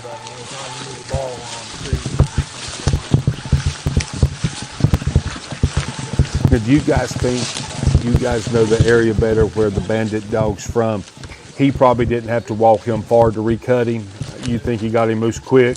No, I'm going to assume, judging by how them guys hunt and how they prepare, he was off the lead strap very quickly. Good. They didn't walk a very much of a Yeah. distance from that tree and recasted.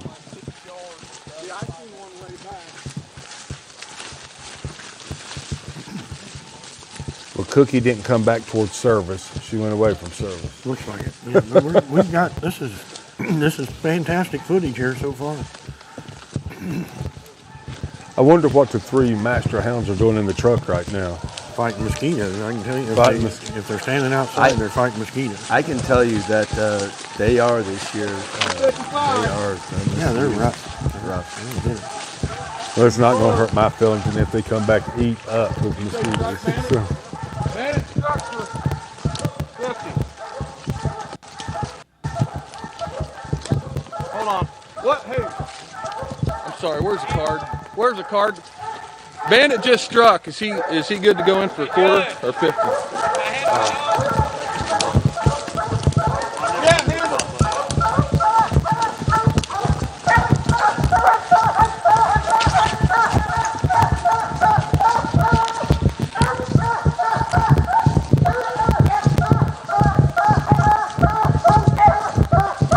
Now, do you have flat land like that where you're from? Yeah. Like a Walmart parking lot or something? My parking lot is flat, but that's it.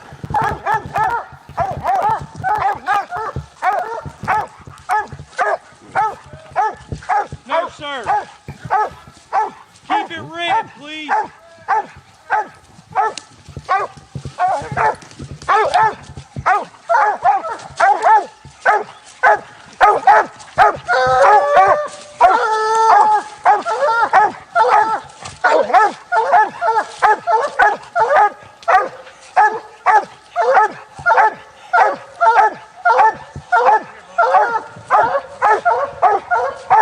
So now they're getting ready to start swallowing Cookie's tree. Bandit come in just as they were getting there.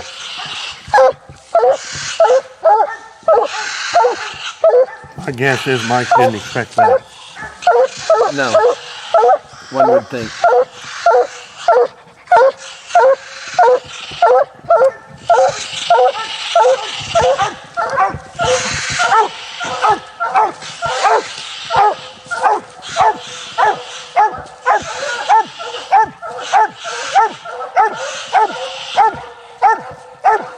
You didn't really see a close-up view of one of those thermals.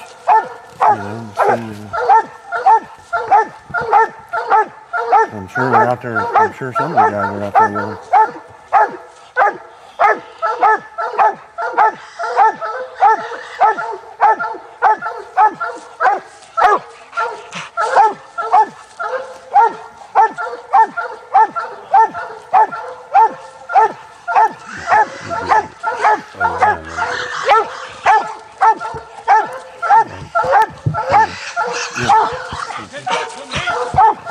We still haven't heard the magic words yet. She was struck. She was struck.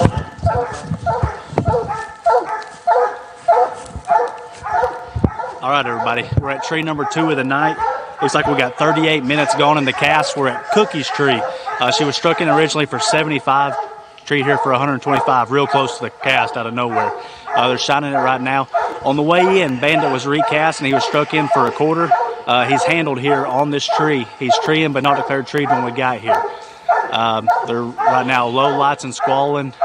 We've heard some people trying to get it to look, so if we figure anything out, we'll let you know.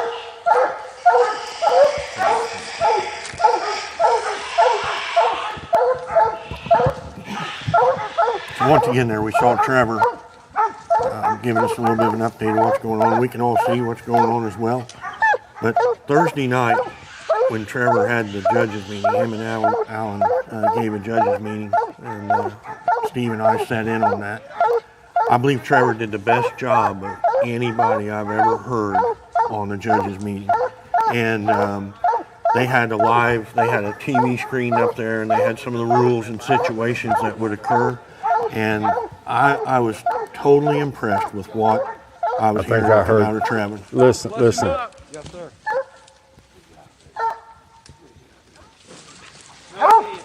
He takes a minus on the strike, right? Yes, sir. Yep. Did he ever tree? No, but he takes a minus on his strike. I guess as the game is a little bit lower. Judge, I'm not questioning. I believe he was shut out. I treed before he was struck. Oh, that's right. Oh, that's right. You're right, Cody. You're right. You're right. Deleted. Yep. No, I appreciate you bringing that up, Cody, because you're right. Okay, and I'm circling. Plus some Cookie. Yeah, plus Cookie. Yep. Delete Mike. I did. Well, Coons are a messed up spot. I'll give him that. I seen the heat. Now, guys, that's props to Cody. He just I thought it was heat off that tree. Nope. Well, I could tell that was a coon all the way. But he saved Bandit 25 minus that would have later. Hey, Mike, we're going to cut this way. So I heard him kept saying they were seeing the heat. And so they do, some of them are using thermals out there and trying to locate the raccoons. And finally they must have got in a position there, even though the coon was very low. It looked low. They were focused on that one area there. But, Quickly with saying that, Rick, what's your thoughts on, I know we didn't do it for a lot of years or whatever, on the thermals. I mean, I think, I know for me, and I know you can't score them with them, but it can at least get you looking in the right direction. Right. To find them. And I'm all for the dog getting all the credit they can, and any type of item that we can use to help us with that, we need to be able to use it. Now, it needs to be tested, it needs to be proven, and we need to make sure that we're not, like you said, scoring with these things, but let's walk in there, and in less than 2 minutes, we're seeing heat somewhere, up in the tree. Now everybody can start focusing in that one area, and we need to be using them, and I think every registry now is using them. But anything we can do to get plus points legally on the scorecard, we need to be doing it.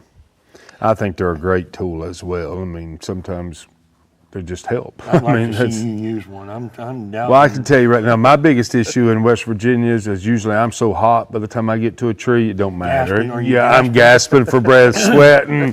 It doesn't. You'd be gasping a lot. Well, I think too, to your point, Rick, is one thing that UKC and a lot of the judges do is they want to get it right.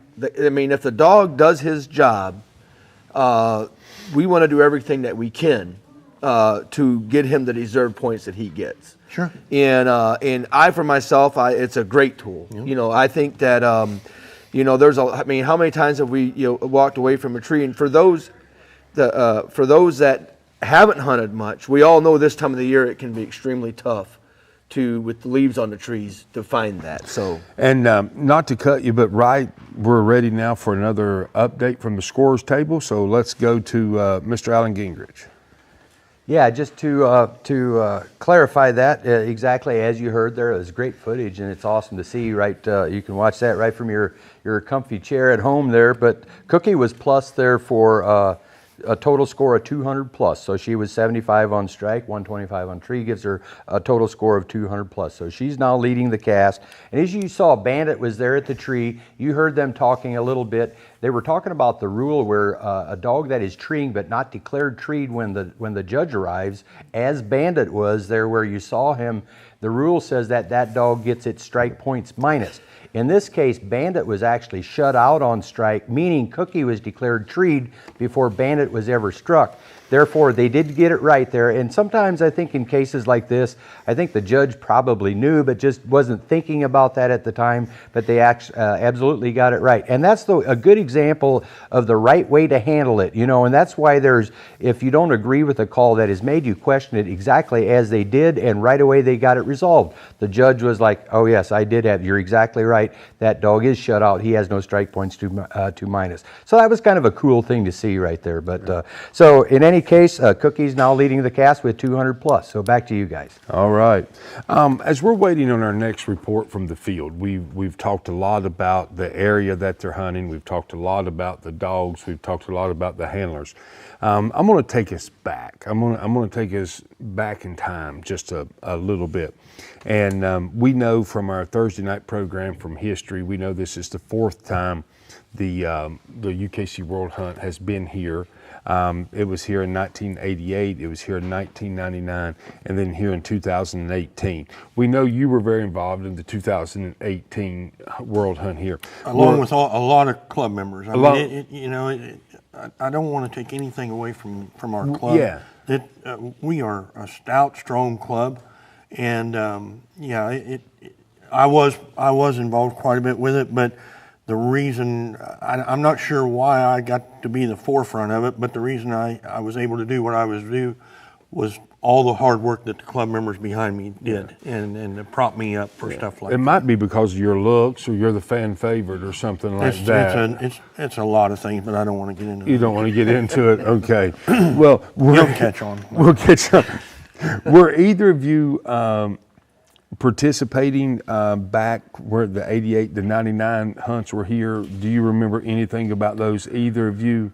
I know there was something special about 88 with Heat winning it, but were either of y'all here for those? I was not here. I was here at the 99 World Hunt and actually judged every round going into the 99 World Hunt except for the final round. Okay. So I judged on Thursday night early and late, and actually judged on Friday night early in, I believe it may have been the late round. The dog that eventually won it, I judged her when she hunted by herself. That's what it was. And then I'd obviously judged the cast, and then so I was here at the 99 World Hunt. Okay. So, yeah. Well, let's go to the field and kind of analyze this for a second, and then I'll come back with you. Probably listening.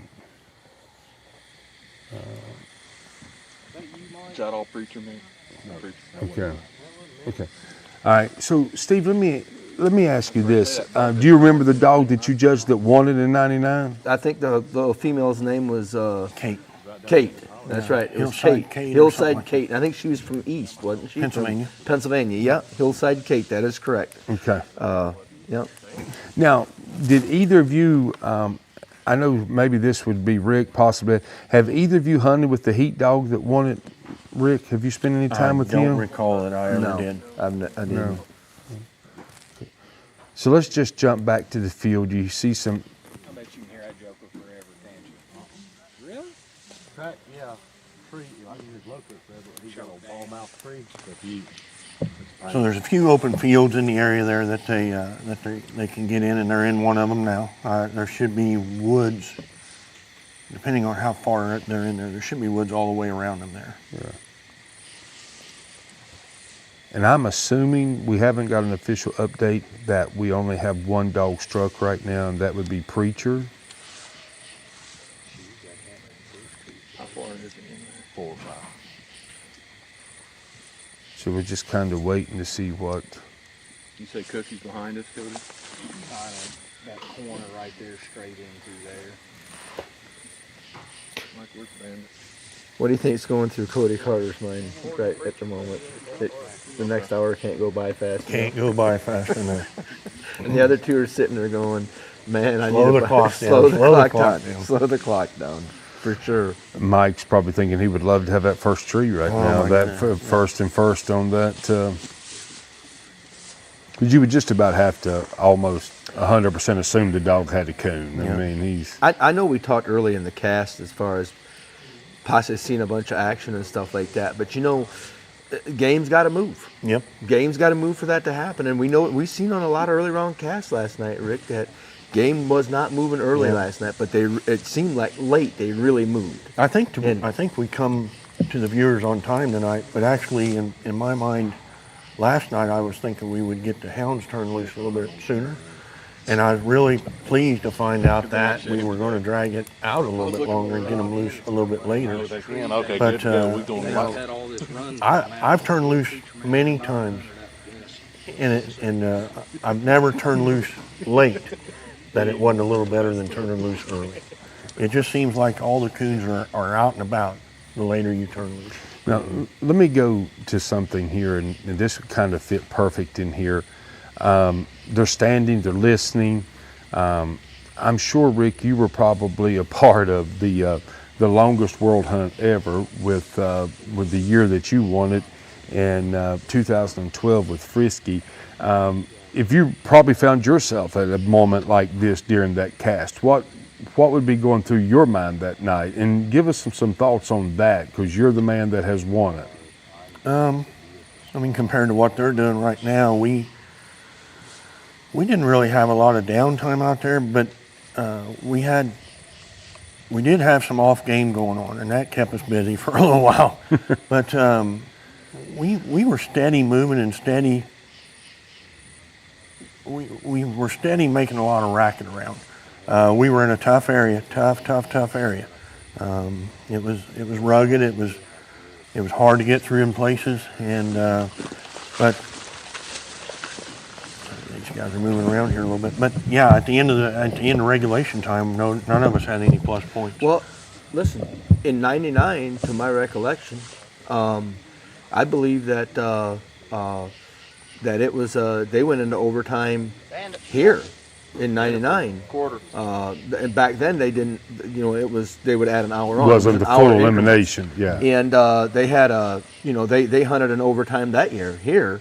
To get on the scorecard. The year that Kate won it. Yeah. So going back to your overtime, how did it break quick? Did it move, or was it a good amount of time? We went into we picked up and moved. Oh, you did. We picked up and moved. We had 3 of the dogs at the end of the hunt. I believe mine was close enough. I think I could have got my hands on her.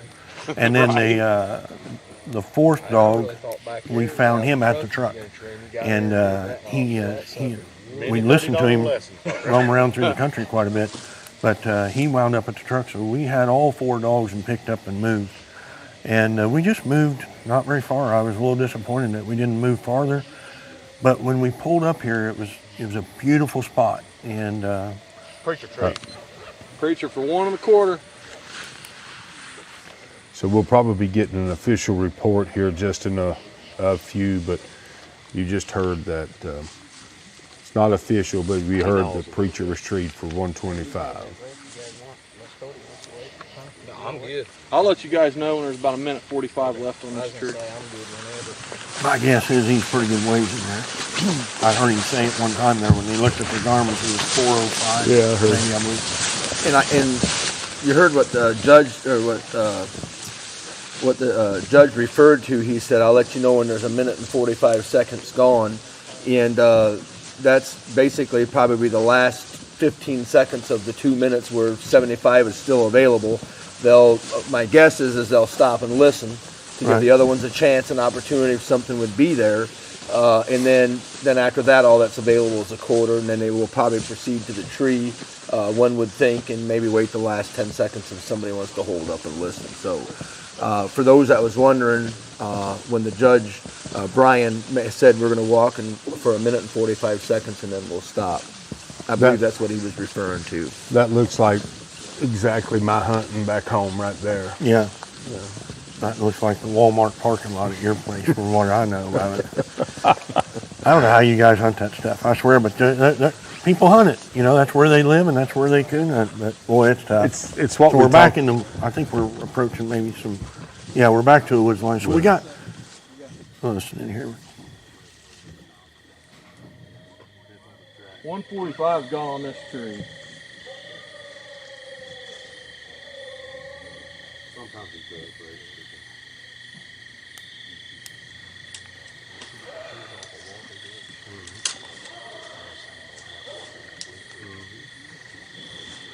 Two's up on this tree.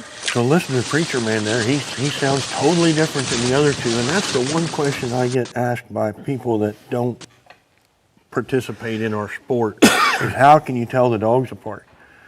And when championships are on the line and you're competing out there, you obviously can tell your dog from another dog.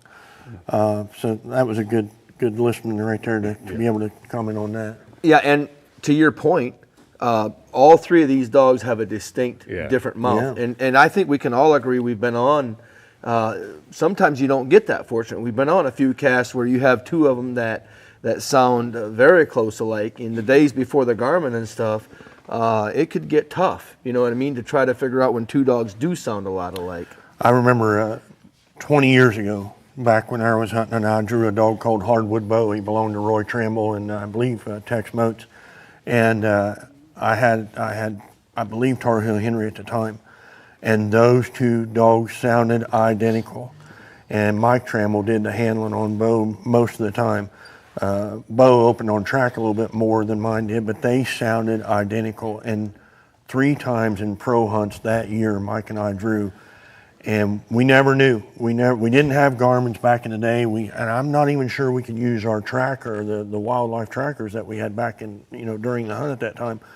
But we never knew. We never knew which one was which. And I would say, I'm telling you the truth, that at least 2 or 3 times we walked to the wrong dog between me and Mike. Well, we're getting an official report from the scores table. We must have some calls made. So, Mr. Allen, tell us what you got. Yeah, so Trevor did text back in. He said, he gave me an update, says still nothing from Cookie and Bandit, and Preacher was holding 50 at the time, or at that time there's 48 minutes gone. But then the next text he sent in, he said the mosquitoes are about as thick out here as the flies at lunchtime at Mount Gilead hit the headquarters. So I think we can relate a little bit. They must be pretty bad. But anyway, so as you could hear there, they could hear Preacher, and the cast was walking in towards him, and when he located, everybody stopped right away, and he must have a pretty decent locate, got everybody's attention, and he put him on Mr. Caleb Griffin put him on the card for 125, so Preacher will be the next dog to score here in the World Championship final cast. So I warned them about a week ago on Facebook. You did, I seen it. I'm telling you, it's terrible around here. It's tough, I tell you, the last week, I know I seen that post, and I thought in my mind it was getting soft, and hey, I realized real quickly we had walked up there and turned the dogs loose, and I looked at my friend Cody I was hunting with, and I said, we're gonna have to do something about this. He said, you have any cigars? I said, we're gonna have to do something more than a cigar. I got them big fat ones. We may have to use them to keep the mosquitoes off of it. And they was bad. I am telling you, they was bad. I can relate to what they're saying. Everybody I talk to, we've never seen them this bad here, and it's. What do you think that is, Rick? I mean, well, we've had a mild summer. We've had a fantastic mild summer this year. Global warming never hit us here in Morrill County, and we did have about 3 or 4 days in a two-week period there. One span of 3 or 4 days, and then another span of 3 or 4 days, where we suddenly got pretty warm. I don't think we ever reached 90, but we got to 88, 89, somewhere like that, and the humidity rose high. And it was at that time, a few days after that, we started experiencing the mosquitoes like never before. So they hatched out then. All right, we're going back to the field, I think. We've arrived at a tree, I think. Maybe we've not. The mosquitoes might have carried them off. I was thinking when you said that the global warming hasn't showed up here, I was thinking everybody must be Republicans in this county, right? I'm not going to get into politics, Jamie. If you want to, you're at the wrong place to be getting into Republican politics. But the answer is we do vote that way. No,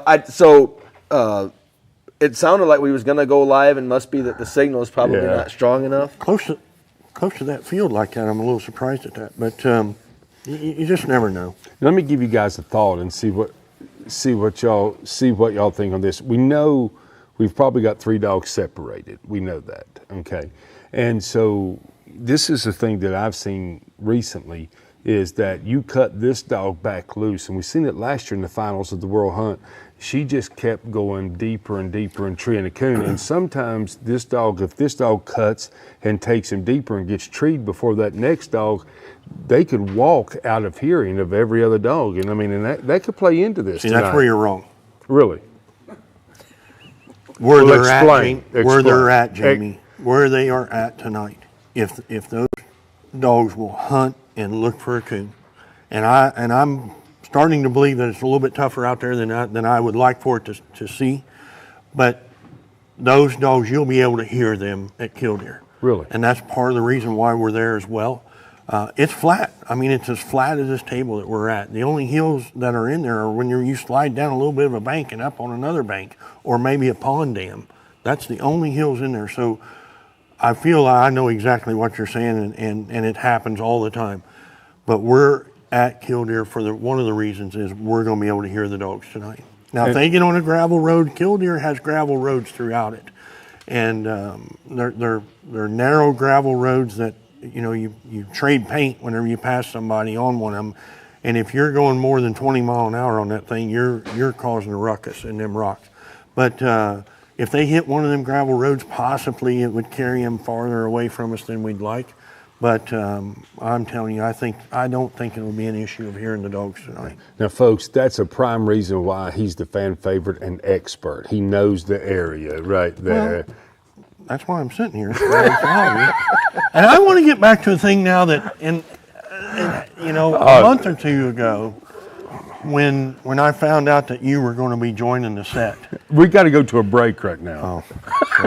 That was perfect timing. That'll be the last time you cut me short. Hey, we're glad that you're with us. We're at the UKC World Coonhound Championship. Come back, because I got a story for you. Right now, we've got Cookie at 200 plus, Preacher. We're getting ready to score Preacher, hopefully. Run, grab you something to drink, come back and join us. We'll be right back with the expert, fan favorite, Rick Stretch, and Steve Burkholder. I'm Jamie Eastep. We'll see you just in a minute. Your puppy only gets one start to set the foundation for a lifetime of performance at your side. Fuel growth and activity, support digestive health, and give him a training edge to one day flush, point, track, retrieve. So when the gear comes out, he'll be ready. Make every milestone count with game-changing puppy fuel. Eukanuba Premium Performance Puppy Pro. UKC celebrates 125 years in 2023. For a limited time, honor the history and legacy of your dog's line with the all-new 3-generation Heritage Display Pedigree. The Heritage Display Pedigree pays homage to UKC pedigrees of old with elegant modern touches. These pedigrees are meant to be framed, cherished, and passed down from generation to generation. Whether you have a highly recognized dog or simply want to pay tribute to that special dog from years ago, the Heritage Display Pedigree helps celebrate and recognize those who left their mark. My hope is that my kids and future grandkids have this pedigree tucked away somewhere long after I'm gone. Get your Heritage Display Pedigree at shop.ukcdogs.com.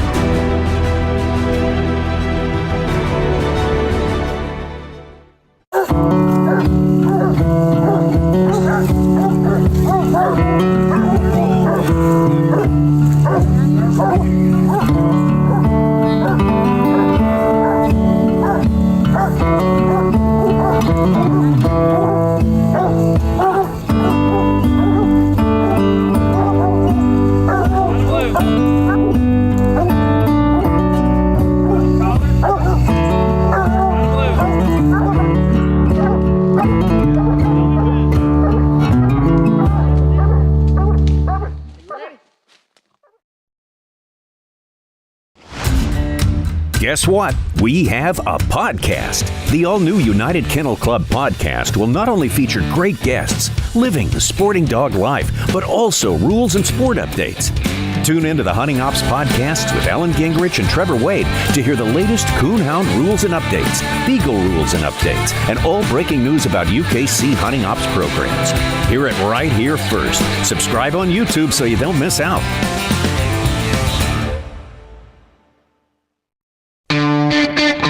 Check out the United Kennel Club online store for all of our magazine subscriptions and UKC merchandise. Go to shop.ukcdogs.com and you'll find all the best gear to support your UKC lifestyle. Snag a new hat, hoodie, or t-shirt and subscribe to our many publications, including our world-leading Coonhound publication, Coonhound Bloodlines. We even have research pedigrees and rule books available to purchase. Why wait? Shop now.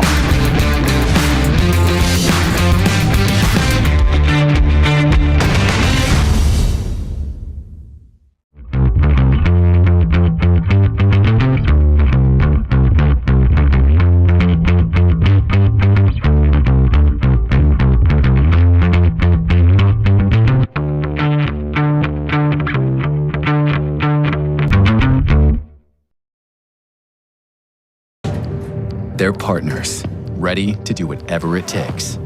Athletes that pound for pound can outrun, outwork, and outperform anybody you're watching on Sunday. No contract required. You don't waste that kind of potential. You train it, fuel it, unleash it. You feed nutrition that holds nothing back. The Eukanuba Premium Performance Lineup. Did you know that your monthly subscription to Coonhound Bloodlines comes packed with upcoming UKC event information, official UKC event results, and articles of interest about coon hunting? It sure does. Read about the top competition hunters and hounds, as well as stories about pleasure hunting and bench show hounds. Subscribe today or renew online at shop.ukcdogs.com.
It's been an absolute unbelievable journey, and what we do from a small little company to a multi-million-dollar corporation. It's pretty cool. We enjoy what we do. We service our customers very well. We come and sit here and repair product for people on the spot where they don't have to mail it and wait to get it back. We just take pride in doing every aspect of the business, not just selling the lights, but taking care of the customer as well. The United Kennel Club, when I was growing up in my teens, I started hunting in some of their competition hunts. Mainly me and my dad. We'd just go and enjoy ourselves and do that. And I got a little bit older and ended up becoming a master of hounds, bench show judge for them, and I've just been involved with them. I've known for years most all the guys that have come through and been in the hunting ops portion of it, and always had a close relationship with most of them. I mean, business is business, and I understand you got to do business, but there's nothing wrong with being friends while you're doing business if you can. Like being a master of hounds, I've worked a lot of hunts for a lot of people. I've worked a lot of major events, black and tan days, different things. I've judged down here at the Winter Classic. If they need help, I'll go there and do it if I can, if there's any way I can, and never charge a dime. And then giving back to the hunters, you know, the hunters have kept me up for the last 25 years. And I would be absolutely crazy not to give back to the hunters. You don't, you know, you don't bite the hand that feeds you, you try to take care of it. You know, you take care of your business that way, and the customers will take care of you if you take care of them.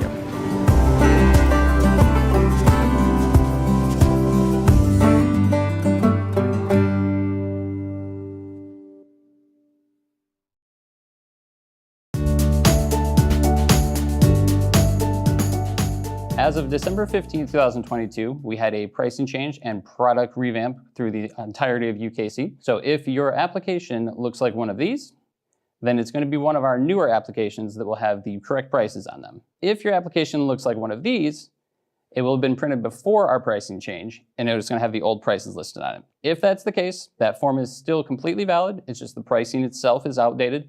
With pending paperwork, our biggest chunk right now that we are dealing with are fee discrepancies. We started telling everybody about it on social media, our website, it was in magazines as well, back in the fall around October or so. Understandably though, there's still some people who didn't see the memo, aren't on social, aren't on the website. So if you do talk to anybody and they aren't aware of the fee short or any price changes or anything like that, be sure to let them know, and then hopefully that'll help us out. For a list of all of our most up-to-date prices, be sure to go to ukcdogs.com/registration. Once you're there, there's going to be a PDF form, and it'll have a list of every product and service we currently offer here in registration and its current prices. If you notice on that form that any of the prices listed are different than what is listed on your application, be sure to go by the prices on the form itself, not on your application, because the one on the website will be the most accurate price.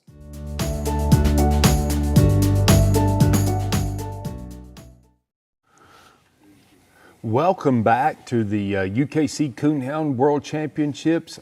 Just on that simple break, there's been a lot of action happening, and we're going to go straight to our scorers table. Mr. Allen, tell us what you got. Yeah, you're right, Jamie. There's quite a bit of action that has happened. So when we left you, they were scoring Preacher's Tree. That tree did end up getting circled, so you're going to circle up Preacher's Tree there. They recast him. He struck pretty quickly, but in the meantime, Bandit had been struck back in for 25, and he's also declared treed about 300 yards from the cast.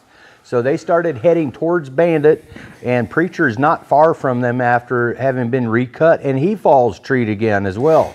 So put him on your scorecard for 125 as well. So the cast is still heading to Bandit at this point, and they walked by some deer bedded down. They just laid there. So I guess the youth hunt they've had in that unit, why there's still plenty of deer in there, is what Trevor says. But anyway, so they're headed towards Bandit there, and then Cookie also falls treed, and she's only merely 300 yards from the cast at this point. So it kind of looks like they're in a pocket of coons right now, or at least some lots of scent around there, I guess, so to speak. So at that point, they were getting close to Bandit, but at this point, I got another report here says they have in fact arrived at Bandit's tree with 52 minutes remaining, and they are starting to shine the tree. They do have some heat in the thermal. They have not found the coon yet. They're on Bandit's tree, but that's it. I got another report right here. The judge, Brian Smith, does in fact find the coon plus up Bandit, and now they've got 50 minutes left in the hunt right there. So with that said, the next dog to tree would in fact be Preacher, and then as I said, Cookie was also declared treed. So there's a lot going on right here. So back to you guys. Now, to get some clarification, Alan, have we used 52 minutes, or do we have 52 minutes remaining? 50 minutes remaining. 50 minutes. Oh, okay. So we're past halftime. We're past halftime. All right.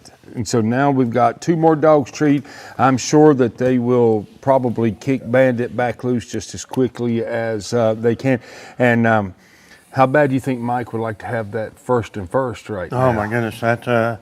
Wouldn't all of us would like to have that. I mean, if we were in his position, but we're in them right now. We found a pocket there where we're making some noise, making some trees, making some racket, and I never thought I would ever hear the words coming out of Alan Gingrich's mouth. They found some heat in the tree. 2 or 3 years ago, when we were all wanting him to go to thermals, they were still considering it at the time. and that's part of the good about UKC. They think about what they're doing. They run all the scenarios, and then here in the last year or so, maybe 2 years, they've started using the thermal, letting us use the thermals.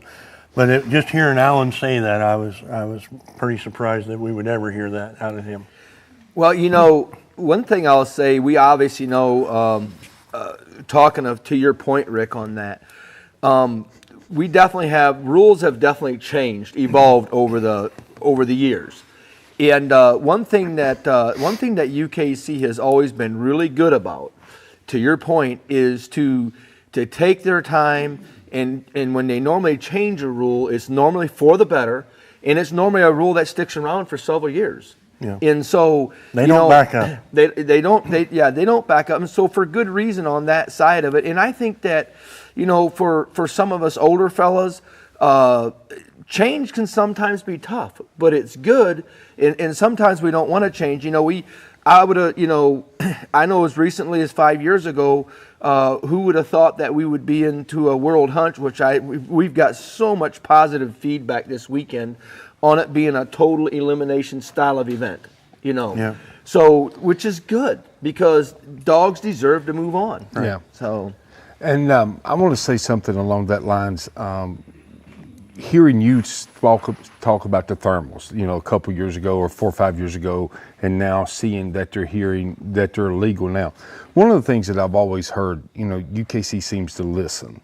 And you guys, when we seen the video at the beginning of the set, talking about the Pro Slam format that's getting ready to happen, you guys maybe not. We didn't get to hear that from being here, but I was a part of that. And to me, I think that is even another step that we could say thermals now into this, because they have heard what people are wanting, and to just kind of give the folks some format there. This is going to be there's going to be a couple of available opportunities. They're going to stop me right now. Let's make sure, because this is more important. We got a report from the scores table. Let's go. Yeah, unfortunately, we don't have very good footage out there at the moment, but it does seem like they are in a pocket of raccoons, so they're having a lot of action. So the last report that I gave, they just got done scoring Bandit's tree. They did turn him loose, and it didn't take him long. He opened up again, so he struck back in for a quarter again. So they're headed to Preacher there, and Bandit is declared treed again behind them. So I don't know yet without checking back or anything, but and they can't verify that because they're walking. So one may assume he might be back on the same tree, but let's not assume that until we know, and I will try to find that out. But at the moment, we have Bandit treed again, struck in and treed.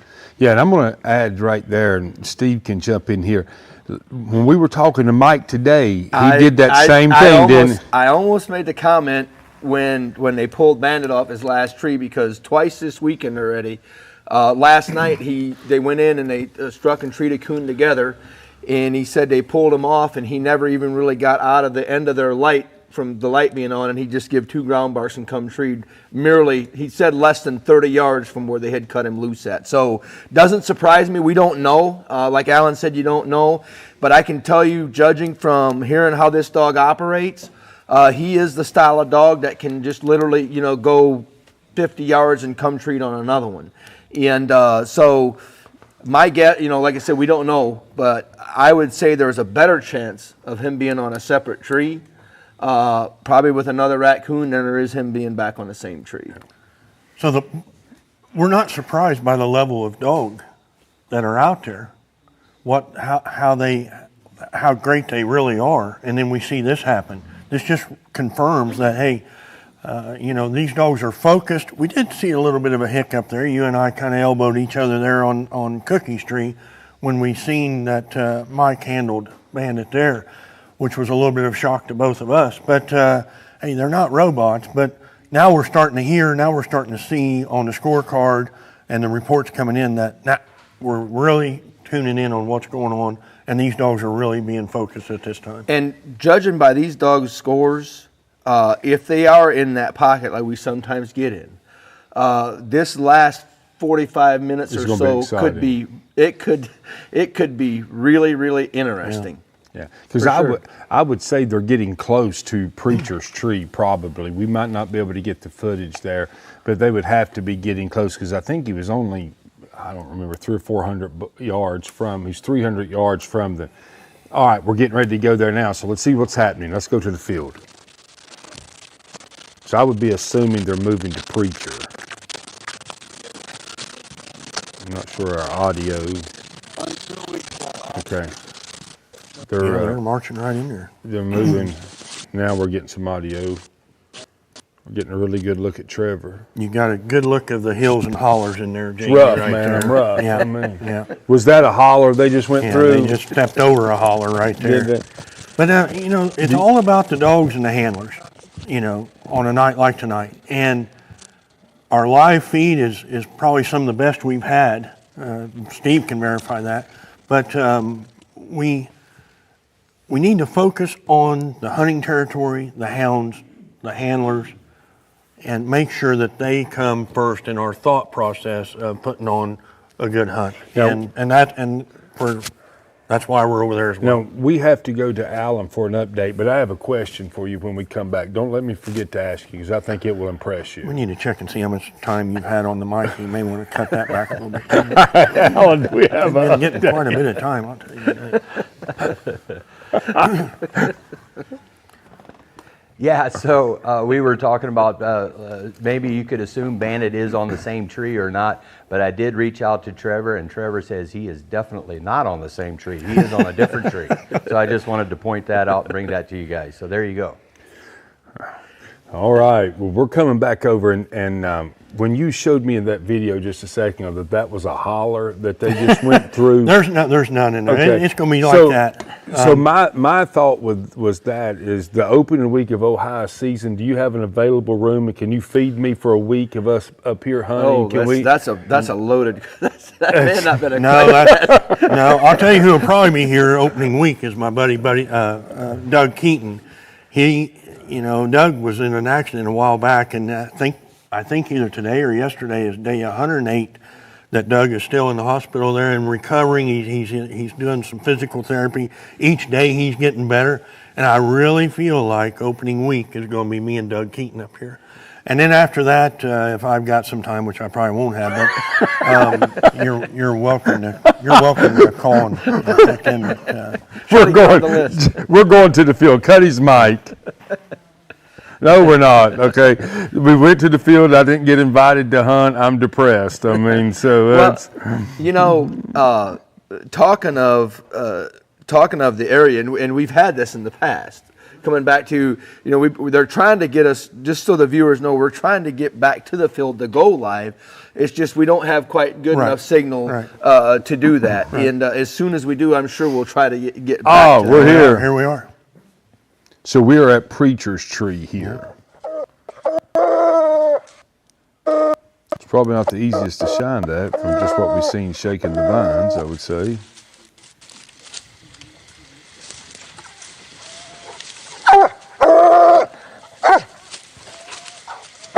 There's some squalling.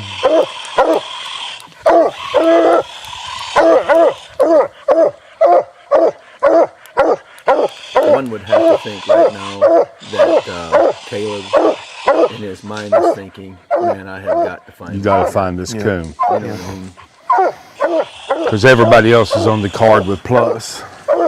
And have 2 more squares with 3 to go to.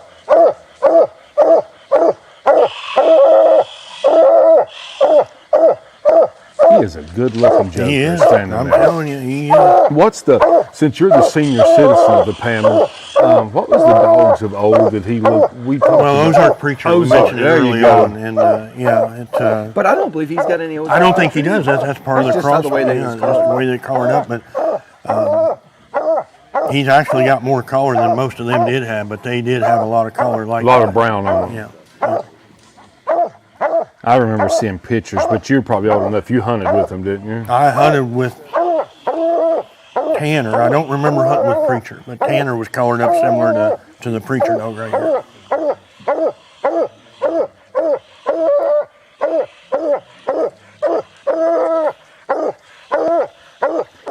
So we're somewhere around about 40 minutes left in the hunt. So things are probably setting up for a strong, exciting finish. And if you guys that were with us Thursday night can remember how many times did we hear down to that last tree. Coming, getting treated even within the last 30 seconds. Yeah.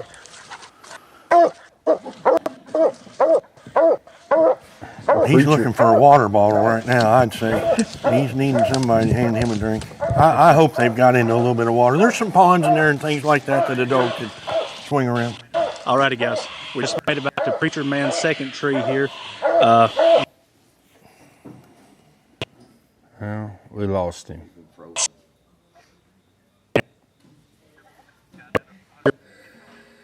On this tree they're shining on. Meantime, we just left Bandit. I don't know if you got that update or not, but he was sitting with 225 circle. Went in there. He had a coon at that second tree. Got 150 plus, and after we cut him, he got struck and treed again on past his other tree. So they're at the tree right now, waiting for us to get in there. Cookie, of course, had 200 plus on the second tree of the night, if you remember that. On the way to Bandit's tree, Cookie got treed in. 25 strike points, 125 tree points. So Cody's at that tree waiting on us, and that's where we're heading at now. Circle up Preacher. Circle Preacher on this tree here. That puts Preacher at, let's see, 75, 200, 325 circle points. He can't catch a break on a good tree. No, he can't. This will be interesting to what happens to Cookie's tree next. I wonder how far she is. Well, they said earlier in the cast that she didn't think she would be much over 300 yards from where I would say that depending on how far they walk to get to his tree, I wouldn't assume that one wouldn't assume, according to the report that we had, that they're not going to be walking that far to go there. So we know Preacher will get back loose, and we know Cookie will get back loose.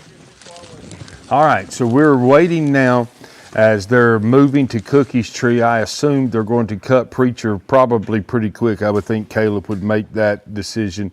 We got two dogs setting treed with Cookie and Bandit. Steve, let's kind of circle back, or not Steve, but Rick, let's kind of circle back.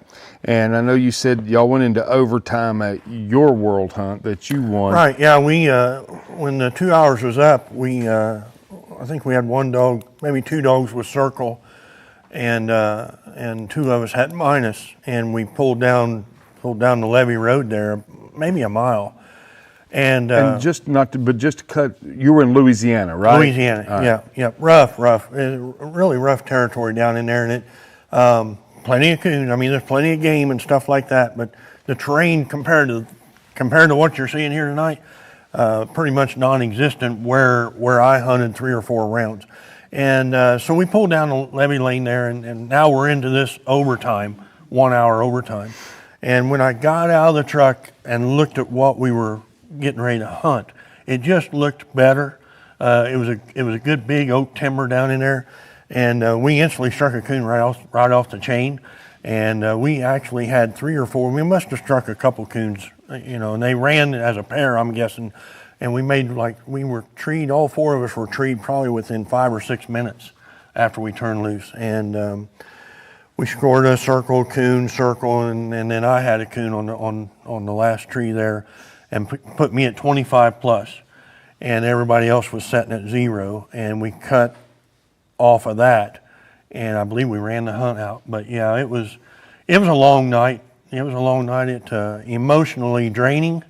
I can remember instantly what I did, and when the hunt was over, I just broke down and started crying.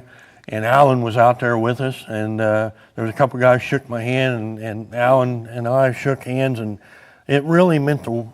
To win the world.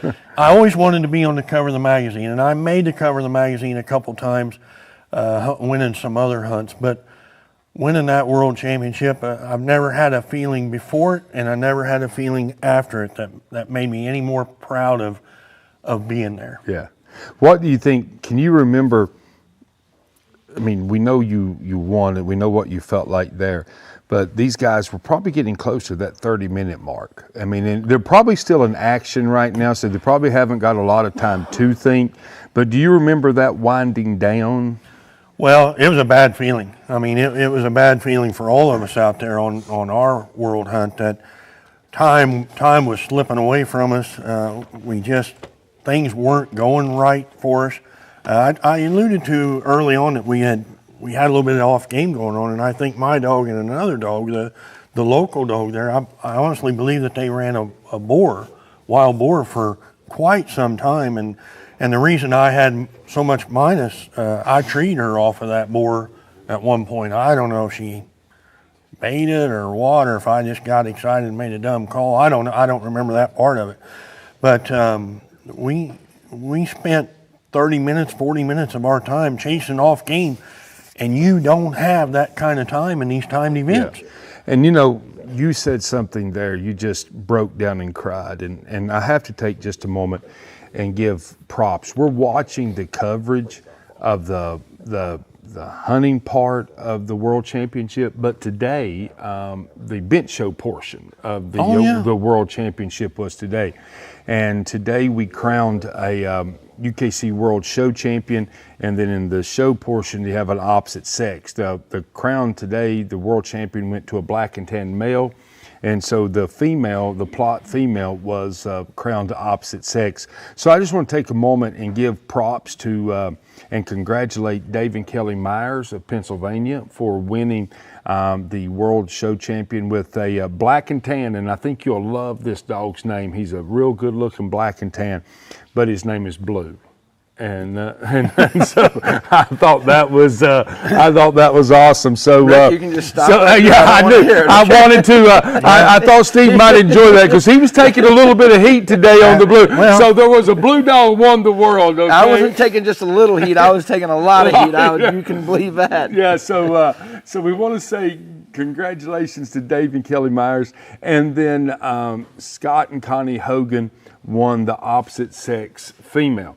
And what I found cool, I had an opportunity to sit down and talk with them for just a few minutes, and they live very close. I mean, I think they said, I can't remember which one said, only like maybe 30, 40 miles apart. And so it was a Pennsylvania show, and both of them, I was actually walking outside to get my briefcase, and Connie had stepped out and was gathering her composure, and I accidentally just kind of worked on you. I just kind of walked right on top of her going to get my briefcase, and she was excited. I mean, I don't know how else to say it. And so speaking to both of them, it was, you could see the excitement, the effort, the work that they put in to get these dogs together. And I asked Scott and I asked Dave the same question, what did you feel like watching your spouse win this? And both of them were very, very excited to see their loved ones to win that. So I just want to take a moment and say congratulations to Dave and Kelly Myers and Blue on winning I thought that was the coolest name for Black and Tan, winning the UKC World Coonhound Show, and then the plot female of Scott and Connie Hogan's. I think her name is Jenna, I think was her name. And just want to say congratulations to them. We might have some footage of that today. If we do at any point in time, we want to see that, just let me know. But pretty exciting times, very huge show, and I always enjoy watch that. All right, so we have an official update. So we're going to the scores table. Alan, what do you have? Yeah, so when we left you, they have in fact did arrive at Preacher's Tree with 40 minutes left at that time when they got there. Trevor says it was a big tree, another circle tree. No love for Preacher here. They recast him with 36 minutes left at that point and going to Cookie's Tree after that. They're on their way to Cookie's Tree, and Preacher strikes back in for a quarter again. And on the way towards Cookie, the DNR officer that's out there with them spotted another deer bedded down. So I guess I point that out. And what the point Trevor's making is it seems like the dogs are not bothering the deer in the area. But they have, the last report says they have arrived at Cookie's Tree with exactly 30 minutes left, and that's where we are right now. All right. You might get a Going back to the show, I don't remember if it was TOC or what, but you and I got to talking about how the show people have developed and built our hounds to have the strength and ability to compete like they do. Well, that's Cookie coming up. Yeah, I wonder they're- what's. I would say that with him having her handled it probably didn't take long to score that tree. One would think. I'm sure we'll get an official update. Something happened pretty quick. You know, I'm going to kind of, while we're waiting to see what happens here, but coming from West Virginia, it's interesting talking with people from other parts of the state or other parts of the country. Bench shows are really a strong provider to our clubs. We still, you know, I talk to people like, well, we don't have anybody in our bench shows. Well, we do. I mean, and it's a great avenue for our clubs to make money and to be able to survive on bench shows, because there'll be many times that we'll have just as many in the bench show as we will in the hunt. And I talk to some friends in other parts, and they're like, no, it ain't even worth having a show. It is worth for us to have a show, and especially on the youth side of things, youth shows are huge right now. Yeah. And so, what I was alluding to, though, Steve, and we talked about it there a while back, is how these show people have built our hounds, have bred our hounds, and got them built to compete. And sometimes we don't give them enough credit. Absolutely. You know, I'll give you a prime example. This year at Autumn Oaks, you know, they have the dual championship on Thursday whatever. night. Yeah. And that's really show champion and night champion. Yeah, you know, where you I think you hunt the night before, and you have to win your cast, and then you're eligible to be able to. And you're hunting against your breed on Thursday night. I think that's right. Right, Yeah, you're yeah. all English or hunting against all English. But you know, that has really evolved into something. I mean, I know they have a huge entry, you know, entries on that side of it, and you know, 30 years ago, I know the old cliche was, you know, hey, I'm a hunter, you know, I hunt. I'm not gonna, you know, I'm not here to what they look like or whatever. But I think through time we've realized that how a dog is built goes directly in how long that dog is going to sustain and be able to hold up. You know? And actually, to circle back to that of Autumn Oaks, Scott and Connie, that won opposite sex today with their plot female. They actually won the dual champion this year. They won it. He won his cast. It's not with this female, but it was another one. He won his cast on Thursday night with her, and then turned around, showed. I think there was 3 cast of plots, if I'm not mistaken. All 3 of them had a cast winner. One of them was a friend of mine, so I know there was at least 2. I'm thinking there was 3. And then Scott won out of those 3, and then went on to win.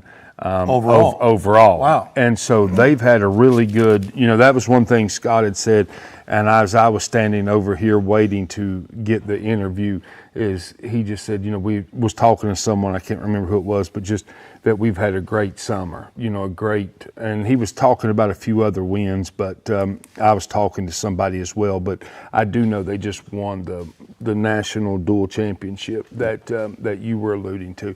And that has become that's actually a fun hunt that I like to hunt in. And the little Walker female that I have right now, before I came on the card to do the slams, I was actually going to hunt her in it, and that was my goal. I kind of hustled around to get her made show champion. Who made her the champion? And I did. Yeah. You see how easy it is in West Virginia? Can you imagine that? You just got to show up. All I say is congratulations. That's it. You'll shake my hand for it.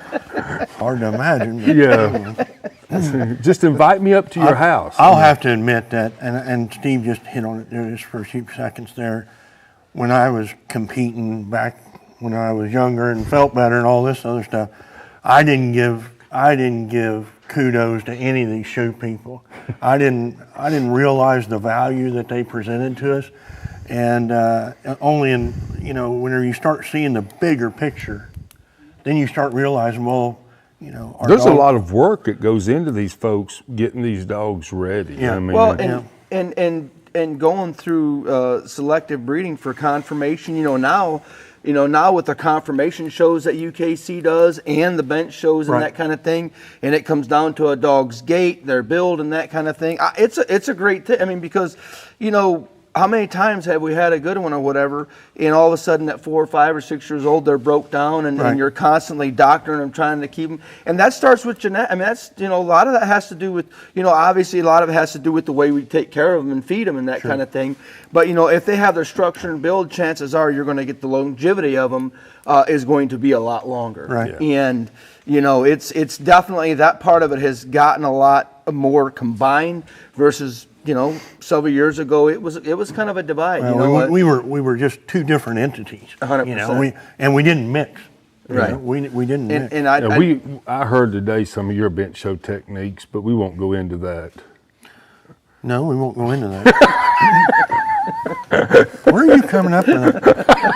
I tell you that we're talking in private, and then I didn't say anything. The 3 or 4,000 people that are listening and watching to us right now, you want to bring that up? No, I just wanted to show. You need to stay in your lane. That's exactly what we talked about early on. You need to stay in your lane. Look how close we are. We're cold. I mean, it's. No, I'm still working on my invite to hunt during hunting season. That's not coming. So hey, I will. All right, we're going to Allen for an update. All right, guys, they did score Cookie's tree, and that was another circle tree there. So she's going to stay at 200 plus. So they have recast her. They're headed towards Bandit. If you remember, he was also declared treat again. This could be really important. And Bandit. in the meantime, Cookie did get struck back in, so put her on your scorecard for 25. And my last report is that they have, in fact, now arrived at Bandit's tree with 22 minutes remaining in the world final cast. That's where we are right now. Back to you guys. Steve, or not Steve, but Rick, I've been marking down the number of mistakes you made tonight. How many were we up to? A lot. It's astronomical, I can tell you that. But go ahead. I'm glad I got my check already before I leave. Do you have any idea where do you think these guys are? I mean, into the woods. Would you have any thoughts on that? Do you think? Well, they haven't traveled. You know, if we've one of those mosquitoes buzzed me there. They haven't traveled. Here in the last these are half flies. Yeah, last half hour, they haven't traveled that far away from each other. Right. So I'm assuming that we're maybe 3/4 of the way through the section or something like that. I have no idea. I tried to reach out to one of the guides and I haven't got a response back yet. So maybe they've got as much signal with their phone as we do with the cameras. But to tell you, I don't know. But I'm guessing that we're about 3/4 of the way through it. Yeah. So there's still area. I mean, you're thinking we're still in good shape. There's miles of area. Okay. Think about this going to this tree. This could be a lead change. Yep. Bandit's Bandit. I mean, it's going to take 2 coons to beat Cookie. Yeah, and obviously with Bandit sitting at 150 right now, right. Cookie's sitting at 200, and they're going to Bandit's tree. I mean, we could definitely have a new leader, and one would think judging them and not them being that far from it, one would think that there's probably going to be some time left for him to get back off the lead strap too. So it's shaping up. I mean, if they cut loose at 9:35 and we're looking at 11:16 right now, so the hunt's winding down. You're getting down to where there's 20 minutes or a little less than that left to hunt, and this tree right here could determine could shift things for sure. Right. Could shift things for sure. So I can tell you, knowing Mike and hunting with him for a lot of time, I can tell you I guarantee he's awful nervous walking into this tree. Yeah, for sure. Yeah, awful nervous. There's Alan's out there trying to hold up a sign for me. He's wanting me to say something, I'm sure, but we can't see anything. Lord, what is wrong with that guy? Wonder how many mistakes he's made tonight. Yeah. He's like, oh no. Yeah, the scorecard can't hold them all. Anyway, I wanted to get back before you rudely interrupted me there at one time, and I was going to prop you up there, and prop me up, man. And I still will. When I found out that you were. When I found out you were joining me here on the set, you better believe I was ecstatic. I mean, I was happy. I think I was upstairs on the phone, and I don't remember if it was Alan or Trevor or Nicole, whoever called me, and they said, hey, we're thinking about maybe putting Jamie up there with you. And I said, yeah, that's a great idea. It's going to work great. And actually, I think I just hung the phone up on him whenever I heard that. And I went downstairs. I mean, I was missing steps. I was running down the stairs and running around the corner. There's my wife. She said, hey, what's going on? I said, I just hit the lottery. I just hit the commentary lottery. Jamie Eastep's going to be joining me on the set. And Sonia said, well, what makes you so happy about that? And I said, well, Alan, Trevor, Nicole, Shannon, the entire production crew has finally figured out that Steve Burkholder really is not the guy to be up here with us. And you can't imagine how happy I was there for like 60 days or something like that. And then when we roll in here Wednesday night, and we're meeting and having a meeting, the pre-filming meeting and things like that, and I look over there, the building, all 5'5" or whatever it is of you, coming across the building with a 10-gallon cowboy hat is Steve Burkholder. And I'm thinking, well, what is he doing here? And I realized my lottery ticket was fake. And I didn't, so I just want to say that I was ecstatic for you to join, and for good reason now after we've been into this for an hour or two. And then, Steve, I want to welcome you back to the set too. Hey, I've been waiting. It's great having you here. Hey, I've been waiting for an hour. I've just been buying my time. They needed to, hey, Rick, they needed to have someone here to get the picks right on Thursday night. We haven't even went to that. Now, we haven't even went How many times did he get to pick? We need to go to break. We'll come back. One would think, I can understand why you was relieved when you heard that Jamie was coming, because you really felt at that point in time you'd have somebody you could try to beat. The only reason you were happy that I was coming is I bought you donuts. Yeah. And then Alan joined us. Today, this year on them pick'ems. Do we want to go down there? He joined us about halfway through. We had a system going. We had a real good system going. Can y'all settle down? They're trying to tell me something here. I don't even have a clue where we're at here. Rick, I take it as a compliment, okay? I'm just gonna let you know I take it as a compliment, but somebody had to keep it straight. Let me take y'all in there. Let's get off the donuts and the lottery picks and the excitement and all that for just a second. You guys were sitting at this table last year in Tennessee. Yeah. And seeing a dog really put a show on in the final cast. She did. She did. Unfortunately, I'm pretty sure she's passed now. She's not alive. Yeah. No.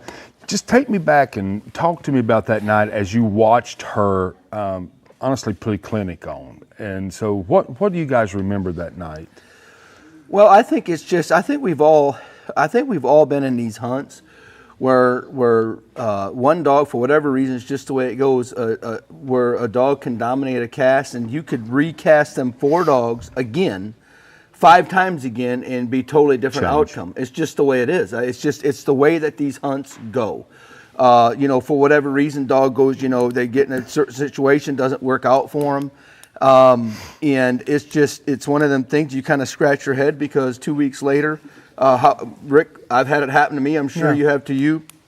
You draw the same dog out, and you're like, man, I beat him a couple weeks ago. I'm not going to worry about him. And you get done. The roles are reversed. Yeah, and you get done at the end of the 2-hour hunt, and you sit there and say, now, how did that just happen? Yeah. And talking of Jenna, we was talking about it earlier today.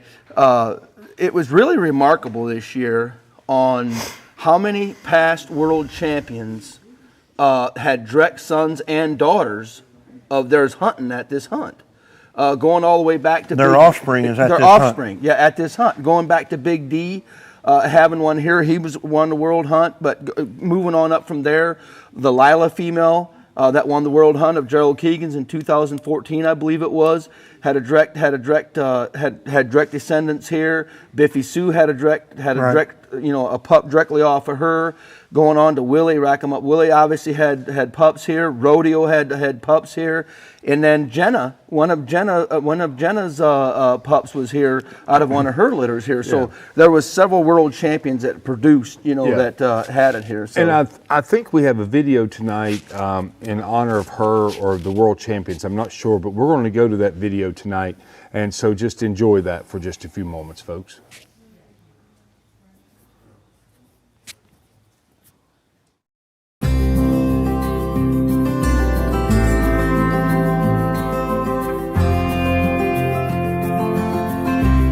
Back in February or March, I qualified Jenna at an RQE at Aurora, Missouri.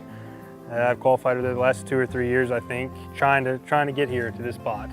We went ahead and paid her entry July 1st. Long story short, fast forward to August, we get ready to go to Autumn Oaks. I've got the dog looking real good to get there. We get ready to leave to go, and she's in heat. I don't get to take her to Autumn Oaks. Well, as you know, that's about 21 days before our zones. Finally, she gets out of heat there right at the end. I pull her straight out of the in-heat pen. We go straight to zones. I can't get off work to go. My boss makes some exceptions. Shout out to her and my coworkers. They came in and covered for me to get there.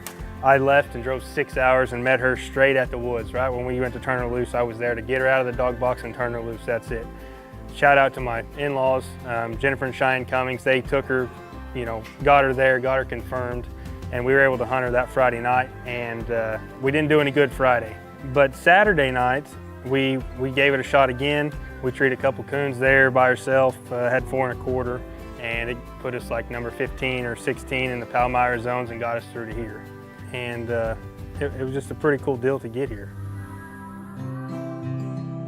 Cheyenne Cummings, my father-in-law, he set up this cross. The guy that owns her mother, Redneck Baby, Dwayne Jeremiah, he called Cheyenne and asked, hey, what's a good dog I need to breed to? The Mafia stuff always crossed over on bone collector stuff, and there was a real nice bone collector male dog there close by, Backwater Banjo. I'd hunted him. Rob Thompson owned him at the time. And so he had set that cross up, and because of that, Dwayne gave him a pup out of the deal. And when she was just a puppy, she wasn't but, I don't know, a couple months old, she was just running through the yard. He had her running loose, and she was a firecracker. And I loved her from the day one. I like a white one, and she's got this dot in between her head. I don't know, it was something I fell in love with. And I took her and started her. She was wild as a buck deer, and one thing after another, we got to this point. And we've got a bond that nobody else has with her. She loves affection and wants to be petted on, but at the same time, she's all business. She don't like strangers real well, and I can't have anybody else really hunt her. She acts completely crazy. But other than that, she's a pleasure to be around. She wants to be on you, have your attention all the time, and she's just a pretty good dog through and through. Whether she was a Coonhound, a world champion, anything, she's just a fun one to have at the house. So I'm fortunate enough to have her, and her personality is perfect. I wouldn't change it for the world. It's definitely a once-in-a-lifetime opportunity, I think. I'm obviously not going to quit at that. I'm going to try to win it again. I mean, it's huge. It's the granddaddy of them all. We know that. And to win something like this is crazy. It hasn't quite soaked in yet, but I'm sure it will on the drive home. So I'm super excited. I couldn't have done it with a better cast of guys. We were out there cutting up, and congratulations to them. We had a great time, and I wouldn't ask for it to be any other way but the way we did it. So. She looked good there, and there wasn't no doubt tonight which one looked the best, and that's the way I want it to be.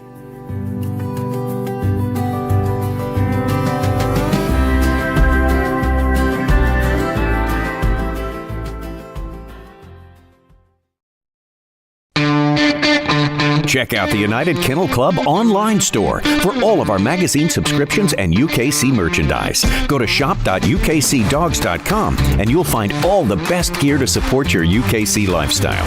Snag a new hat, hoodie, or t-shirt and subscribe to our many publications, including our world-leading Coonhound publication, Coonhound Bloodlines. We even have research pedigrees and rule books available to purchase. Why wait? Shop now.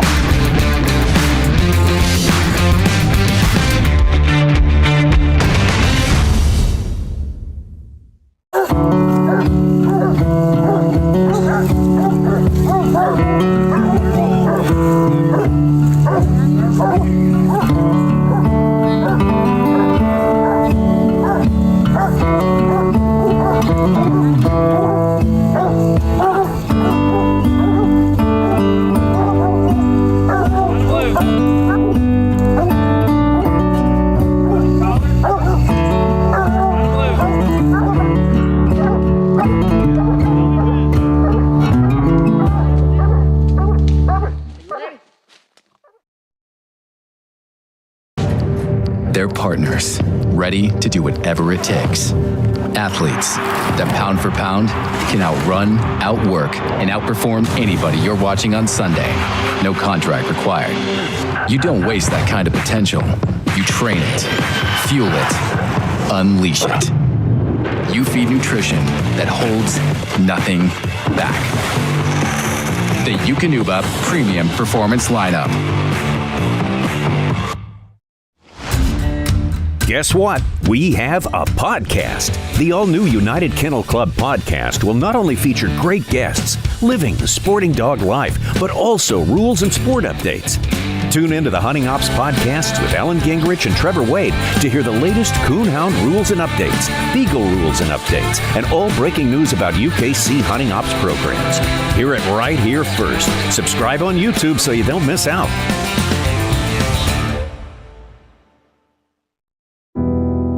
UKC celebrates 125 years in 2023. For a limited time, honor the history and legacy of your dog's line with the all-new 3-generation Heritage Display Pedigree. The Heritage Display Pedigree pays homage to UKC pedigrees of old with elegant modern touches. These pedigrees are meant to be framed, cherished, and passed down from generation to generation. Whether you have a highly recognized dog or simply want to pay tribute to that special dog from years ago, the Heritage Display Pedigree helps celebrate and recognize those who left their mark. My hope is that my kids and future grandkids have this pedigree tucked away somewhere long after I'm gone. Get your Heritage Display Pedigree at shop.ukcdogs.com.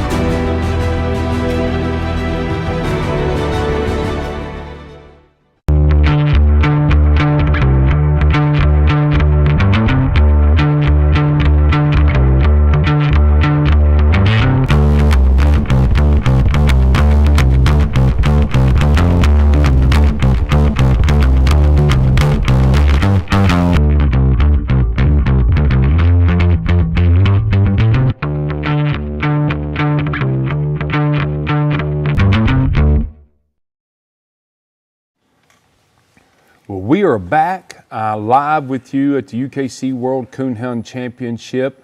We're not going to waste any time. We're going to go straight to Alan Gingrich at our scorers table. So, Alan, tell us what you got. Yeah, I got several things here. So they were at Bandit's tree when we left here, and that tree again is going to be circled. So no love there for Bandit here at this time.